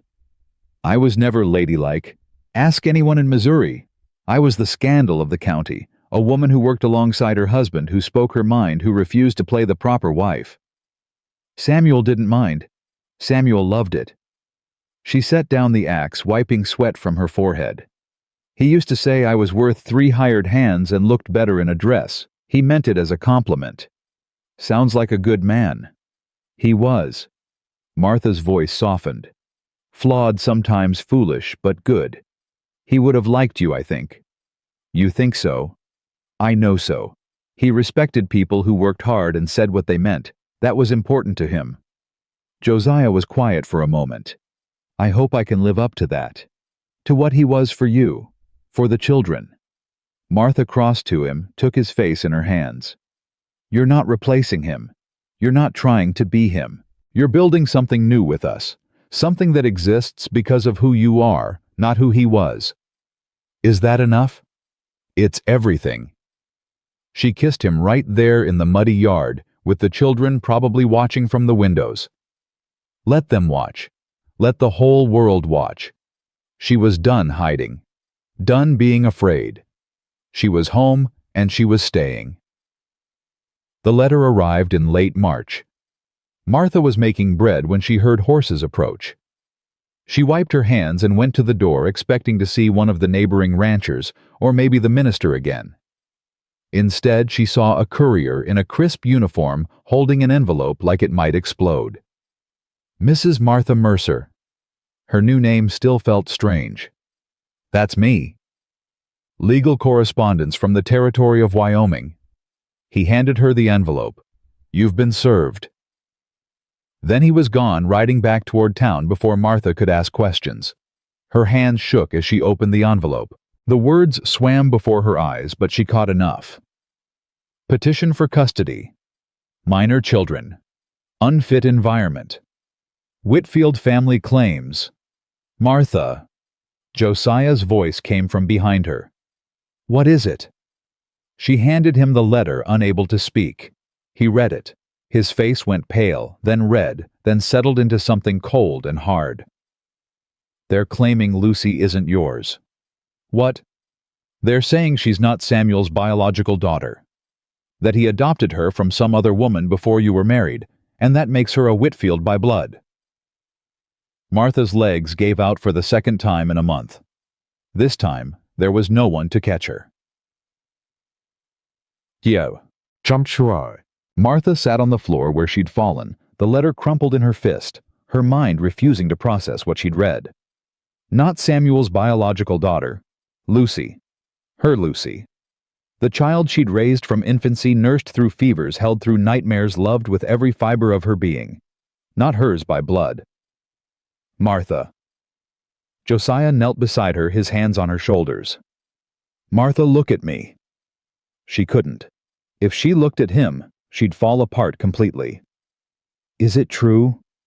His voice was careful, gentle. Did Samuel adopt Lucy before you were married? The words unlocked something in Martha's chest. Yes. Her voice came out broken. He told me when we were courting. Said there'd been a woman before me, a brief thing, a mistake. She'd died in childbirth and left him with a baby girl he didn't know how to raise. That's why he wanted to marry so quick. He needed a mother for Lucy. But you raised her. From what, 2 years old? 18 months. Martha finally looked up. She was 18 months old when I married Samuel. She called me Mama before she could say any other word. She doesn't know. She's never known. Then how do the Whitfields know? That was the question, the one that had been clawing at Martha's mind since she read the letter. I don't know. Samuel never talked about his family, said they'd disowned him years ago, wanted nothing to do with him. She pressed her palms against her eyes. Maybe they had records. Maybe someone in Missouri talked. Maybe... It doesn't matter how they know. Josiah's voice hardened. What matters is what we do about it. What can we do if Lucy isn't mine by blood, and she's not Samuel's by blood, then? She's yours. His hands tightened on her shoulders. She's yours in every way that matters. You're her mother. You've been her mother for 4 years. No piece of paper changes that. The law might see it differently. Then we fight the law. Martha looked at her husband still so strange to think, and saw something in his eyes she hadn't expected. Rage. Not the cold, controlled anger she'd seen before. This was something hotter, something dangerous. Josiah. They're not taking her. His voice was low and fierce. They're not taking any of them. I don't care what lies they've dug up or what lawyers they've bought. Those children are ours, our family. And I will burn this territory to the ground before I let anyone tear that apart. For a moment, Martha couldn't breathe. No one had ever fought for her before. Not like this. Samuel had loved her, but he'd been soft, a dreamer, not a fighter. When trouble came, he'd run. It was how they'd ended up in Missouri in the first place. But Josiah wasn't running. Josiah was digging in. We need a lawyer, Martha said, finding her voice. Someone who knows territorial law. I know a man in Cheyenne. He helped me with the ranch deed after Caleb died. He's good, honest. Josiah stood, pulling her up with him. I'll ride out tomorrow. You stay here with the children. I should come. No. His tone left no room for argument. The Whitfields are watching, waiting for us to make a mistake. If we both leave, they could claim the children were abandoned. You need to stay, protect them. He was right. Martha hated that he was right. What do I tell them? Lucy's going to ask why you're gone. Tell her I'm handling business in town, nothing more. She doesn't need to carry this weight. And Will? Josiah hesitated. Will should know, he said finally. He's old enough. And if something happens, if the Whitfields come while I'm gone, he needs to understand the stakes. Martha nodded slowly. Her eldest. Her boy, who was trying so hard to be a man. Another burden she never wanted to put on his shoulders. But he'd carry it anyway. He always did. Josiah left before dawn. Martha stood on the porch and watched him ride away, her shawl pulled tight against the cold, her heart heavy with fear she couldn't show. "Mama!" Will's voice came from behind her. He'd been awake when she told him had listened to the whole story with that too serious expression that made him look 30 instead of 10. "He's gone." She didn't turn around. "It's just us now until he gets back. I won't let them take Lucy." "Will, I mean it." He moved to stand beside her. "I don't care what some paper says. She's my sister. She's always been my sister. Blood doesn't make family." The words hit Martha like a physical blow. Blood doesn't make family. How many times had she thought those exact words?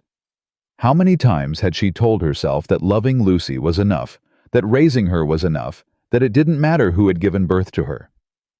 But the law didn't care about love. The law cared about blood and papers, and who had the money to buy justice. "I know, sweetheart." She finally turned to face her son. "I know, but knowing it and proving it in court are two different things. Then we prove it." Will's jaw set with determination. "We show them who Lucy really belongs to. We fight. We will.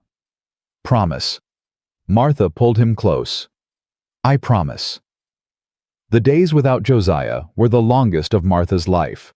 She went through the motions, cooking, cleaning, managing the ranch with Will's help, but her mind was elsewhere. Calculating. Worrying. Planning for scenarios she prayed would never come. Lucy knew something was wrong. She'd always been perceptive, her heart smart, as she called it, and Martha's attempts at normalcy weren't fooling anyone. "Mama, are you sad?" The question came on the third night while Martha was braiding Lucy's hair before bed. "A little baby, but it's nothing for you to worry about." "Is it because of the people? The ones who came before?" Martha's hand stilled. "What do you remember about them?" "The lady had mean eyes." Lucy's voice was matter-of-fact. "She looked at me like I was something she wanted to buy at the store. I didn't like it." "No, I didn't like it either." "Are they going to come back?" Martha turned Lucy to face her, looked into those blue eyes, Samuel's eyes. Or so she'd always thought, though. Now she wondered whose eyes they really were. It didn't matter. They were Lucy's eyes. That was enough. "They might come back," Martha said carefully. "But whatever happens, I need you to know something. Can you listen?" Lucy nodded solemnly. "You are my daughter. Do you understand? No matter what anyone says, no matter what papers they wave around, you are mine. I chose you. I raised you. I love you more than anything in this world. And nothing is ever going to change that." Why would someone say different? The innocent question broke Martha's heart. Because some people think family is only about blood, about who gave birth to who. But you and I know better, don't we? We know that family is about love, about showing up every day, about choosing each other. Like you and Josiah. Yes, baby. Exactly like me and Josiah. Lucy was quiet for a moment, processing. "Mama, did you give birth to me?" The question Martha had dreaded for 4 years. The one she'd rehearsed answers to 1,000 times, hoping she'd never have to use them. "No, sweetheart, I didn't. Your birth mama died when you were very small, but your Papa Samuel, he loved you so much that he found me to be your new mama. And I loved you from the very first moment I held you." Lucy's face was unreadable. "So I had 2 mamas." "Yes, 2 mamas who both loved you very much. But you're my real mama. The one who stayed." "Yes." Martha's voice cracked. "I'm the one who stayed." Lucy threw her arms around Martha's neck. "I don't care about the other mama," she whispered fiercely. "You're mine. I'm not going anywhere. Martha held her daughter and let herself cry, just for a moment, just until she had to be strong again. Josiah returned on the 5th day. Martha heard the horse before she saw it, and she was running before her mind caught up with her legs. He'd barely dismounted before she was in his arms, holding on like he might disappear if she let go. "It's all right." His voice was rough with exhaustion. "I'm back. It's all right." "What did the lawyer say?" Josiah pulled back his hands on her shoulders, his face grim. "Let's go inside. The children shouldn't hear this." Martha's stomach dropped. They sent Will to the barn with Henry and Lucy, some invented task to keep them busy, and sat at the kitchen table with coffee neither of them touched. "The lawyer's name is James Harker," Josiah began. "He's one of the best in the territory, fought cases against railroad barons and won. If anyone can help us, it's him." But the Whitfields have documentation, birth records from Missouri. A letter from the woman who gave birth to Lucy naming her family and expressing a wish that they raise the child if anything happened to her. "That's impossible. Samuel said the mother had no family. That's why he took Lucy in the first place." "She lied, or Samuel lied. Either way, there's a paper trail and the Whitfields have followed it." Martha felt the ground shift beneath her. "So what do we do?" "Harker says we have options." Josiah's voice was careful now, measuring each word. "The strongest is to argue that you've been Lucy's de facto parent for 4 years, that taking her now would cause irreparable harm, that the Whitfields have no relationship with her and can't claim to act in her best interest." Will that work? Maybe. Harker's seen cases like this go both ways. A lot depends on the judge, on how the Whitfields present their case, on... He stopped. "On what?" "On whether they can prove you're an unfit mother." The words hit like a slap. "Unfit. I've worked myself to the bone for those children. I know." Josiah reached across the table, took her hands. "I know, but the Whitfields have money, and money can buy testimony. They could find people in Missouri willing to say whatever they're paid to say. They could twist the fact that you fled with the children, that you were living with me before we were married, that... But we're married now. Everything is proper now. Now. But they're going to ask about before. And the truth is..." He paused, choosing words carefully. "The truth is, a widow traveling alone with 3 children, ending up at a bachelor rancher's homestead, people can make that look however they want it to look." Martha pulled her hands away. "So what are you saying, that we've already lost?" "I'm saying we need to be prepared for all possibilities, including losing Lucy." Josiah didn't answer. That was answer enough. The hearing was set for April. Martha spent the weeks between gathering documents, writing letters to anyone in Missouri who might testify to her character, rehearsing what she'd say to the judge. But mostly, she spent them with Lucy. Every moment felt precious now. Every breakfast, every bedtime story, every casual mama thrown over a shoulder. Martha memorized them all, hoarding them like gold against the possibility of a future without them. Lucy seemed to sense the change. She clung closer than usual, asked more questions, needed more reassurance. "Mama, you'd never leave me, right? Never, baby. Even if someone tried to make you... Even then, I'd fight for you until my last breath. Promise? Promise." The night before the hearing, Martha couldn't sleep. She stood on the porch in the dark, wrapped in a blanket, staring at nothing. Josiah found her there. "You should rest." "Can't. Martha.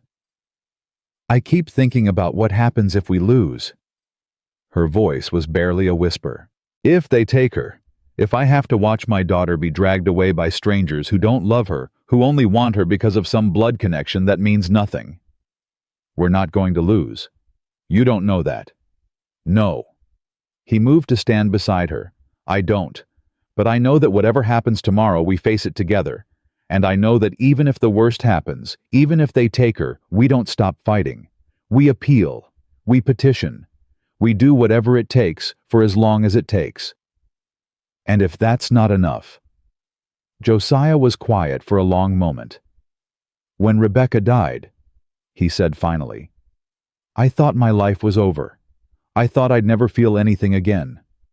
I closed myself off from everyone, everything, because the pain of losing her was so unbearable I couldn't imagine surviving it. Josiah. But I did survive, day by day, moment by moment. Not because the pain went away, but because I kept going anyway. And eventually, years later, you walked into that general store and reminded me that surviving wasn't the same as living." He turned to face her. "If we lose Lucy tomorrow, the pain will be unbearable. But we'll survive it. We'll keep fighting. And someday, maybe years from now, we'll find a way to bring her home." "You really believe that?" "I have to." His voice cracked. "Because the alternative is giving up. And I don't know how to do that anymore. Not since you taught me how to hope again." Martha reached for him. He held her tight. They stood together in the dark, drawing strength from each other, preparing for a battle that might cost them everything. The courtroom in Cheyenne was smaller than Martha expected. A single room with wooden benches, a raised platform for the judge, and a musty smell that spoke of decades of disputes and decisions. The children had been left at the hotel with a trusted neighbor. Josiah had insisted they shouldn't witness what might happen. Martha was grateful for that now. The Whitfields sat on the opposite side of the room, Eleanor in a dress that cost more than Martha's entire wardrobe, Thomas in a suit that screamed Eastern money. Their lawyer was a small, sharp-faced man who looked like he'd never lost a case in his life. James Harker sat beside Martha and Josiah, his presence solid and reassuring. He'd coached her through what to expect, what to say, how to present herself. Now, all she could do was wait. "All rise for the Honorable Judge Marcus Webb." The judge was older than Martha expected. White-haired, stern-faced, with eyes that had seen too much human misery to be shocked by any of it. He listened as the lawyers presented their cases. The Whitfields' man spoke first, smooth-practiced, weaving a story of a poor orphaned child stolen from her rightful family by a desperate widow who'd fled her debts and ended up in the arms of a strange man. Martha's hands shook with rage. Josiah's hand found hers under the table and held tight. Then it was Harker's turn.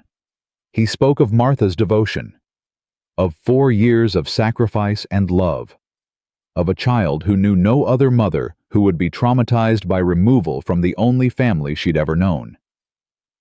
He called witnesses the minister who'd married Martha and Josiah, neighbors, who testified to her character, even Mrs. Dawson from the general store who'd traveled all the way from Silver Ridge to speak on her behalf. "That woman walked into my store, half dead from cold, with 3 starving children," Mrs. Dawson said, her voice ringing through the courtroom. "And she didn't beg, didn't cry. She asked for work, any work, because she'd do whatever it took to keep those babies alive. That's not an unfit mother. That's the best kind of mother there is." When it was Martha's turn to testify, her voice didn't shake. She told the truth, all of it. The poverty in Missouri, the debts Samuel had left, the decision to run rather than let the workhouse take her children. "I've made mistakes," she said, looking directly at the judge. "I've been desperate. I've done things I'm not proud of. But everything I've done for my children. Lucy is my daughter in every way that matters. She calls me Mama. She trusts me to protect her. Taking her away now wouldn't be justice, it would be cruelty." The judge was silent for a long moment. Then he spoke. "I've heard compelling arguments from both sides. The law is clear on matters of blood relation, but the law must also consider the welfare of the child." He paused, his gaze moving from Martha to the Whitfields. "I'll render my decision tomorrow morning." Tomorrow. Another night of not knowing. Another night of fear. Martha barely remembered leaving the courtroom. That night back at the hotel, she held Lucy extra long. "Mama, why are you squeezing so tight?" "Because I love you. Is that okay?" "Yeah." Lucy snuggled closer. "That's okay." Will and Henry were quiet. They knew something was happening, even if they didn't know exactly what. The fear in the room was palpable, thick enough to taste. "No matter what happens tomorrow," Martha said to all three of them, "I want you to know how proud I am, of all of you. You've been so brave through everything, the journey here, the new home, all of it. You're the strongest children I've ever known." "Mama." Will's voice was rough. "Are they going to take Lucy?" Martha couldn't lie to him. She'd never been able to lie to him. "I don't know, sweetheart. But whatever happens, we stay together. In here." She pressed her hand to her heart. "No matter where our bodies are, we stay together in here." Will nodded slowly. Then he reached out and took Lucy's hand. "She's my sister," he said firmly. "Nothing changes that." Henry nodded agreement, his small face set with determination. Lucy looked at her brothers, then at Martha. "I'm not scared," she said quietly, "because you're here, and as long as you're here, everything's okay." Martha held her children and prayed to God, to Samuel, to whatever power might be listening, that she'd be able to keep that promise. The courtroom was packed the next morning. Word had spread about the case, the desperate widow, the wealthy family, the little girl caught in the middle. People Martha didn't know lined the benches, their faces curious, sympathetic, or simply hungry for drama. She ignored them all. Her eyes were fixed on the judge as he entered, as he settled into his chair, as he shuffled through papers that held her family's fate. "I've considered the evidence presented by both parties." Judge Webb began, his voice echoing in the silent room. "This is not an easy decision. The law recognizes the importance of blood relation, but it also recognizes the bonds formed through care and upbringing." Martha's heart pounded so loud she was sure everyone could hear it. "The Whitfields have presented documentation establishing Lucy's blood connection to their family. However, they have had no contact with the child for 4 years. They've made no effort to support her, raise her, or participate in her life in any meaningful way." Eleanor Whitfield's face tightened. Mrs. Mercer, by contrast, has been Lucy's mother in every practical sense since the child was 18 months old. She has fed her, clothed her, educated her, and loved her. Multiple witnesses have testified to the strength of their bond and to Mrs. Mercer's fitness as a parent. Martha couldn't breathe. "Blood is important," the judge continued. "But it is not everything. A child is not property to be claimed by whoever can produce the right paperwork. A child is a human being with relationships and attachments that must be considered." He paused, his gaze sweeping the courtroom. "It is the ruling of this court that Lucy Calloway, now, Lucy Mercer, shall remain in the custody of her mother, Martha Mercer, and her stepfather, Josiah Mercer. The petition of the Whitfield family is denied." For a moment, Martha didn't understand. Then Josiah grabbed her hand, and James Harker was smiling, and somewhere behind her, someone started clapping. They'd won. Lucy was hers. Forever. Martha broke down completely. Great heaving sobs that she couldn't control and didn't want to. Josiah held her while she fell apart, while a courtroom full of strangers watched while the Whitfields gathered their papers and left without a word. "It's over," Josiah murmured in her ear. "It's over. She's ours. She's ours." Martha repeated the words like a prayer. "She's ours." When she finally pulled herself together enough to look up, she saw Eleanor Whitfield pausing at the door. Their eyes met. For a moment, something almost like respect flickered across Eleanor's face. Then she was gone, and Martha was free. Bye-bye. The ride back to Silver Ridge felt different. Martha sat in the wagon with Lucy pressed against her side, watching the Wyoming landscape roll past, and everything looked new. The mountains rising in the distance, the endless sky stretching overhead, the way the spring sun caught the last patches of snow and turned them to diamonds. She'd seen this land 100 times before, but today, for the first time, it felt like hers. "Mama." Lucy's voice was sleepy. She'd dozed off twice during the journey, exhausted from the stress of the past weeks, even if she didn't fully understand it. "Are we almost home?" "Almost, baby. Another hour." "Good." Lucy snuggled closer. "I missed Biscuit." Martha laughed. It came out wet, more tears than humor, but it was real. "I'm sure Biscuit missed you too. And my bed, and the horses, and the chickens." Lucy paused. "And the house. It's a good house." "It is. Better than the stagecoach." "Much better than the stagecoach." Will sat on Martha's other side, his face turned toward the horizon, his expression unreadable. He'd been quiet since the verdict, not unhappy, just processing. He did that, sometimes retreated inside himself to sort through big emotions. "You okay, sweetheart?" Martha asked softly. "Yeah." He was quiet for another moment. Then, "I was ready to fight them."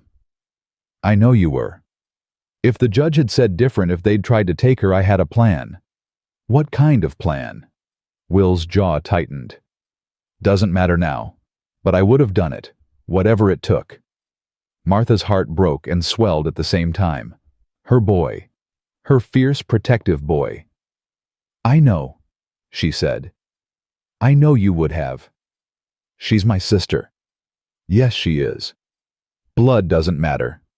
"No, it doesn't." Will nodded slowly, some tension releasing from his shoulders. "Good. Just wanted to make sure you knew." "I know, Will. I've always known." He leaned against her then, just for a moment, letting himself be a child instead of the man he was trying so hard to become. Martha wrapped her arm around him and held both her children close. Josiah drove the wagon in silence, but she caught him glancing back at them. His face was softer than she'd ever seen it, open in a way he rarely allowed. They were going home, all of them, together. The ranch came into view as the sun began its descent toward the mountains. Henry was the first to spot them. He came running from the chicken coop arms, waving, voice carrying across the distance. "They're back, Mama's back." Mrs. Dawson had been watching the children. She'd ridden ahead after testifying, wanting to be there when they returned. She appeared on the porch now, wiping her hands on her apron, her weathered face breaking into a smile. The wagon had barely stopped before Lucy was scrambling down, running toward Henry with her arms outstretched. "Henry, Henry! I'm home!" "Lucy!" He caught her, nearly knocked over by her enthusiasm. "Did you see the judge? Was he scary? Did he have a big hammer like in stories?" "He had white hair and he talked really slow, and he said I get to stay." "I knew it." Henry's voice was fierce. "I told Biscuit you'd come back. She was worried, but I told her." Martha climbed down from the wagon, her legs stiff from the journey, her heart full to bursting. Mrs. Dawson met her at the porch steps. "You won." "We won." The older woman pulled Martha into a hug, surprising, considering Mrs. Dawson wasn't the hugging type. "I knew you would. Told everyone in town. Martha Mercer doesn't lose fights that matter. I couldn't have done it without you. What you said in court was nothing but the truth." Mrs. Dawson pulled back her eyes, suspiciously bright. "You're a good woman, Martha. Best I've seen in 30 years of watching people come through this town. Don't you ever doubt that." Martha couldn't speak. She just nodded, throat too tight for words. That night, after Mrs. Dawson had gone home and the children were fed and the house was quiet, Martha stood on the porch and let herself breathe. Really breathe. For the first time in weeks, maybe months, there was no threat hanging over them. No letter waiting to arrive. No strangers coming to tear her family apart. Just peace. Josiah joined her, 2 cups of coffee in his hands. He passed her one and leaned against the porch rail. "You okay?" "I think so." She wrapped her hands around the warm cup. "It still doesn't feel real. Like I'm going to wake up and find out it was all a dream." "It's real." "How do you know?" "Because I'm here." He gestured at the ranch, at the mountains, at the stars beginning to appear overhead. "Because this is here. Because your children are sleeping inside safe and warm, and no one can take them. Martha sipped her coffee. It was too hot, but she didn't care. I keep thinking about what the judge said, about blood not being everything. She paused.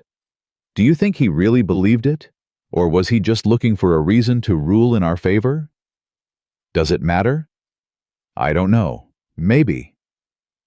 Josiah was quiet for a moment. My parents died when I was 12, he said finally. Fever took them both within a week of each other.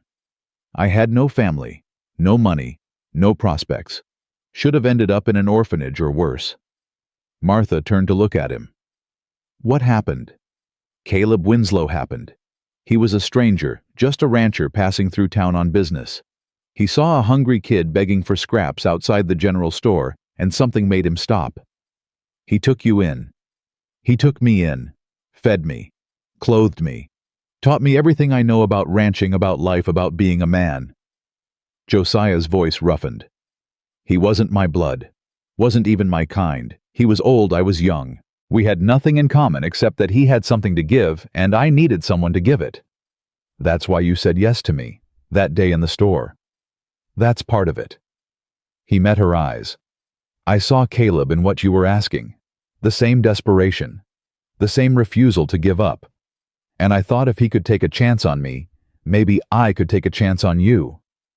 Martha felt tears threaten again. She'd cried more in the past month than in the past year.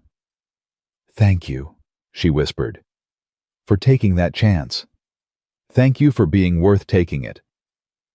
They stood together in comfortable silence, watching the stars multiply overhead, listening to the sounds of the ranch settling into night. Josiah, yeah, I love you. She'd said it before, but this felt different, heavier, more permanent. He set down his coffee, turned to face her fully, took her face in his hands. I love you too, Martha Mercer. You and your children. This family we've built. His voice cracked. I didn't think I'd ever have this again. Didn't think I wanted it, but here you are. Here we are. He kissed her, long and slow and full of everything he couldn't put into words. When they finally pulled apart, Martha was smiling. Here we are, she repeated. Here we are. Spring arrived in earnest over the following weeks. The snow melted completely. The ground softened. The first green shoots pushed through the mud, and the world came alive in ways Martha had almost forgotten. The ranch transformed with the season. Josiah and Will worked from dawn to dusk, repairing fences, clearing pastures, preparing for the calving that would come in May. Martha threw herself into the house and garden, planting vegetables, cleaning out the winter's accumulation, making the place shine. Henry divided his time between the chickens and a new fascination, a calf born early, rejected by its mother, that Josiah had brought into the barn to bottle feed. Henry named it Mud Pie and treated it like a pet, talking to it for hours about nothing and everything. Lucy helped wherever she could, her fear from the trial fading a little more each day. She still had nightmares, sometimes woke up crying that strangers were coming, but they were growing less frequent. And she'd started calling Josiah Pa, without hesitation, as if the word had always belonged to him. One afternoon in late April, Martha found Lucy sitting by Rebecca's grave. She froze at the top of the hill, not wanting to intrude. But Lucy had already seen her. "Mama, come look!" Martha climbed the rest of the way, curiosity overcoming caution. Lucy had gathered wildflowers, the first of the season, small purple and yellow blooms, and arranged them in a careful circle around the grave marker. "I brought her presents," Lucy explained. "Pa said she was nice. He said she would have liked us, so I wanted to give her something pretty." Martha's throat tightened. "That's very thoughtful, baby. Do you think she can see them in heaven?" "I think she can." Lucy nodded, satisfied. Then she reached out and patted the wooden marker gently. "Hi, Rebecca. I'm Lucy. I live in your house now, but I take good care of it. And I take good care of Pa, too. He gets lonely sometimes, but Mama makes him smile." She paused as if listening for a response. "Okay, I'll come back soon. Bye." She stood up, brushed the dirt from her dress, and took Martha's hand. "Ready to go, Mama?" Martha couldn't speak. She just nodded and let Lucy lead her back down the hill. That night, she told Josiah what had happened. His face went through several emotions: surprise, pain, something that looked almost like wonder. She talks to Rebecca. She brought her flowers, introduced herself. Josiah was quiet for a long moment. "Rebecca would have loved that," he said finally. "She always wanted children. We tried, but it never—" He stopped, shook his head. "She would have been a good mother. I'm sorry she didn't get the chance." "Me too." He reached for Martha's hand. "But I think she'd be happy with how things turned out. With you. With the children. With all of it." "You really think so?" "I know so." His voice was certain. "She wasn't the jealous type. She'd want me to be happy. And I am. Happier than I've been in, well, ever. Ever. Ever." He squeezed her hand. "What we have, it's different from what Rebecca and I had. Not better or worse, just different. And that's okay. That's how it should be." Martha leaned against his shoulder. "I feel the same way about Samuel. He'll always be part of me, but this you, it's its own thing. Something new. Something good. Something good." They sat together until the fire burned low, not needing to say anything more. May brought the calving, long days and longer nights. Josiah and Will, barely sleeping as they monitored the herd, helped with difficult births, kept predators away from the vulnerable newborns. Martha worked alongside them when she could, learning skills she'd never imagined needing. She delivered a calf on her own one night when Josiah was occupied with another emergency, her hands steady, even as her heart raced. "Not bad for a city girl," Josiah said when he found her afterward, exhausted and covered in mess but triumphant. "I was never a city girl. You know what I mean." "I know." She smiled despite her tiredness. "But I'm a ranch wife now. Better get used to it." Ranch wife. The words felt right in a way she hadn't expected. By June, the worst of the work was over. The herd had grown by 30 calves, the garden was producing vegetables, and the ranch looked better than it had in years. "We're going to make it," Josiah said one evening, looking over the ledger he'd been dreading for months. "Barring disaster, we're actually going to turn a profit this year. Is that unusual? For this ranch, it's unprecedented." He looked up at her, something like wonder in his eyes. "I've been struggling to break even since Caleb died. But this year we're going to be okay. Because of the extra help. Because of you." He set down his pen. "Not just the work, though. Yes, the work, but everything. The way you've organized this house, managed the supplies, stretched every penny. The way Will's become a real hand. Henry's taken over the chickens, even Lucy helps where she can. We're a team now. And teams do better than individuals." Martha felt warmth spread through her chest. "We do okay together." "We do more than okay." He stood crossed to where she sat by the fire and pulled her up into his arms. "I never thought I'd say this, but I'm glad you showed up on that frozen street with 3 starving children and nowhere to go. I'm glad you said yes when everyone said you wouldn't. Wouldn't have been able to live with myself if I'd said no." He brushed a strand of hair from her face. "You looked so determined, so fierce, like you'd fight God himself if he got between you and your children." "I would have." "I know. That's what made me say yes. I recognized that look. Remembered having it myself once. When Rebecca was dying. When I knew I couldn't save her but couldn't stop trying." His voice roughened. "It's the look of someone who loves too much to give up. I hadn't seen it in years. Forgot what it felt like. And now I see it every day. In you. In the children. In this life we're building." He kissed her forehead. "And I feel it myself again. Finally." They held each other as the summer evening stretched long and golden around them, not just surviving anymore. Living. The letter arrived in August. Martha saw the eastern postmark and her blood ran cold. Another attack. Another attempt to take her children. But when she opened it, she found something unexpected. Dear Mrs. Mercer, I am writing to offer my sincere apologies for the distress my family caused you earlier this year.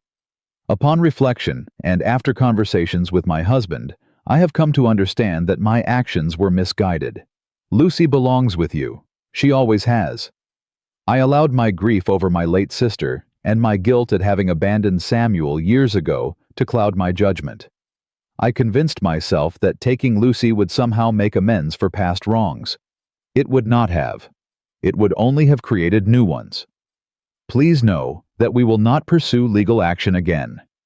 The Whitfield family formally withdraws any claim to Lucy's custody now and in the future. If you are ever willing, I would welcome the opportunity to write to Lucy, not as a claimant to her care, but simply as an aunt who wishes to know her. However, I understand if this is too much to ask. The decision is entirely yours. With respect, Eleanor Whitfield. Martha read the letter 3 times. Then she sat down heavily and cried. Josiah found her like that tears-streaming letter clutched in her hands, and his face went pale. What is it? What happened? She handed him the letter wordlessly. He read it. His expression shifted from fear to disbelief to something that might have been grudging respect. She's giving up. She's apologizing. Didn't think she had it in her. Neither did I. Martha wiped her eyes. What do I do about the letter writing? Josiah was quiet for a moment. What do you want to do? I don't know. Part of me wants to burn this and pretend it never came. Part of me thinks Lucy deserves to know she has family, even family that made mistakes. What about the part that's Lucy's mother? Martha considered. That part says to ask Lucy. She's young, but she's smart. She can decide if she wants to know Eleanor or not. Then that's what you do. She asked Lucy that evening, explaining as simply as she could about the woman who'd tried to take her and who now wanted to be friends. Lucy listened with the seriousness she brought to all important conversations. She was mean before, Lucy said finally. But people can change, right? Pa changed. He was sad and lonely, and now he's not. That's true. Maybe she's not mean anymore. Maybe she just needs someone to be nice to her. Martha's heart swelled with pride. So you want to write to her? I want to try. Lucy paused. But if she's mean again, we stop. Deal. Deal. They shook on it. The first letter went out a week later, 3 sentences in Lucy's careful handwriting, mostly about Biscuit and the new calves, and how pretty Wyoming was in summer. Eleanor's response came 3 weeks after that warm but careful asking questions, making no demands. It was the beginning of something. Martha didn't know what yet, but it felt right. Fall arrived with the smell of wood smoke and changing leaves. The garden was harvested, the cellar stocked, the herd moved to winter pasture. The ranch settled into the slower rhythm of the cold months to come. On a crisp October morning, exactly 1 year after Martha had stumbled off that stagecoach with 3 starving children, and no hope, she stood on the porch with a cup of coffee and watched her family. Will was in the corral working with a young horse Josiah had bought him. 14 months had transformed him from a scared boy to a confident young man comfortable in his own skin in ways he'd never been in Missouri. Henry was in the chicken coop talking to Biscuit, collecting eggs with the careful attention he brought to everything. He'd grown inches over the summer and lost the hollow look in his cheeks. He laughed now, often and easily. Lucy was helping Josiah mend a fence near the barn, holding tools and asking questions, and making him smile with her endless commentary. She still had nightmares sometimes, but fewer. And she'd started drawing pictures for Eleanor, sending them with her letters, building a bridge across distance and past hurt. You're thinking hard. Josiah had appeared beside her, his work gloves dusty, his face relaxed. Just remembering. Remembering what? A year ago, standing in that general store begging a stranger to help me. Wasn't begging. You asked. There's a difference. Is there? Begging is giving up your dignity. Asking is keeping it while admitting you need help. He leaned against the porch rail beside her. You never gave up your dignity, Martha. Not once.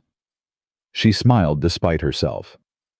I would have, if that's what it took. Maybe, but you didn't have to, and here we are. Here we are. She looked at the ranch, this place that had seemed so harsh and foreign a year ago, that now felt more like home than anywhere she'd ever lived. I never thanked you properly, she said. For what? For saying yes. For seeing something in a desperate stranger worth taking a chance on. For loving my children like they were your own. They are my own. I know. That's what I'm thanking you for. Josiah turned to face her fully. You want to know something? What? That day in the store when you asked if I was hiring, I almost said no. Almost walked away. Almost kept my walls up the way I'd been keeping them for 8 years. What stopped you? Your boy, Will. He paused, his voice rough. He was standing there trying to be brave, trying to protect his brother and sister, even though he was just as scared as they were. And I thought that's what I would have done. At his age and his situation, that's exactly what I would have done. So you said yes because of Will. I said yes because of all of you. But Will was the one who reminded me that strength wasn't about being alone. It was about being brave enough to let people in. Martha set down her coffee, took his face in her hands. I love you, Josiah Mercer. I love you too, Martha Mercer. Thank you for letting us in. Thank you for not letting me push you away. They kissed as the autumn sun rose higher and their children's voices carried across the ranch. Not a desperate kiss, not a passionate one. Something deeper, something steadier. The kiss of two people who'd found each other against all odds and built something worth keeping. Later that day, after chores were done and dinner was eaten, Martha sat with her family around the fire. Will was reading aloud from one of Josiah's books, a history of the territory full of stories about settlers and pioneers. Henry was carving a small figure with the knife he'd gotten for his birthday, his tongue poking out in concentration. Lucy was curled in Josiah's lap, drowsy, but fighting sleep. This, Martha thought. This is what I was searching for. Not just survival, not just shelter. Home. She'd found it in the last place she'd expected, with a man who'd sworn never to love again in a territory that demanded everything you had and only sometimes gave back. But it was hers now, theirs, and she'd fight for it until her last breath. Mama! Lucy's sleepy voice broke through her thoughts. Yes, baby. I'm glad we came here. Me too. I'm glad you asked that man for help, even though he was grumpy. Josiah snorted. Grumpy? You were grumpy. Lucy's voice was matter-of-fact. But you're not anymore. Mama fixed you. Did she now? Uh-huh, she fixes everything. Martha laughed. It came from somewhere deep, somewhere healed. Not everything, baby, but I try. That's what you always say. Lucy yawned hugely. Can I sleep now? Yes, you can sleep. Josiah carried her to bed. Will and Henry followed shortly after, worn out from the day's work, and Martha sat alone by the fire for a few minutes, soaking in the silence. Not an empty silence anymore. A full one. The silence of a house that held love and warmth and all the things she'd thought she'd lost forever. When Josiah returned, he sat beside her and took her hand. What are you thinking about? Everything. Nothing. She squeezed his fingers. Just grateful. For what? For you. For the children. For this life we have. She paused. For that frozen day when a desperate woman asked a grumpy rancher for a chance. Not grumpy. Definitely grumpy. He smiled. A real smile, the kind that reached his eyes, the kind that had been rare a year ago and was common now. Fair enough. But you fixed me. We fixed each other. We did. They sat together as the fire burned down and the stars appeared one by one outside the window. Not just surviving, living, loving, home. 1 year ago, Martha Jane Calloway had arrived in Silver Ridge with nothing but 3 children and a prayer. She'd asked a stranger for help, and he'd said yes. She'd built a life where there was none found love, where she'd stopped looking, created family from broken pieces and desperate hope. Now she was Martha Mercer. Wife, mother, partner, home. And nothing, not weather, not distance, not time itself would ever take that away. She'd made sure of it.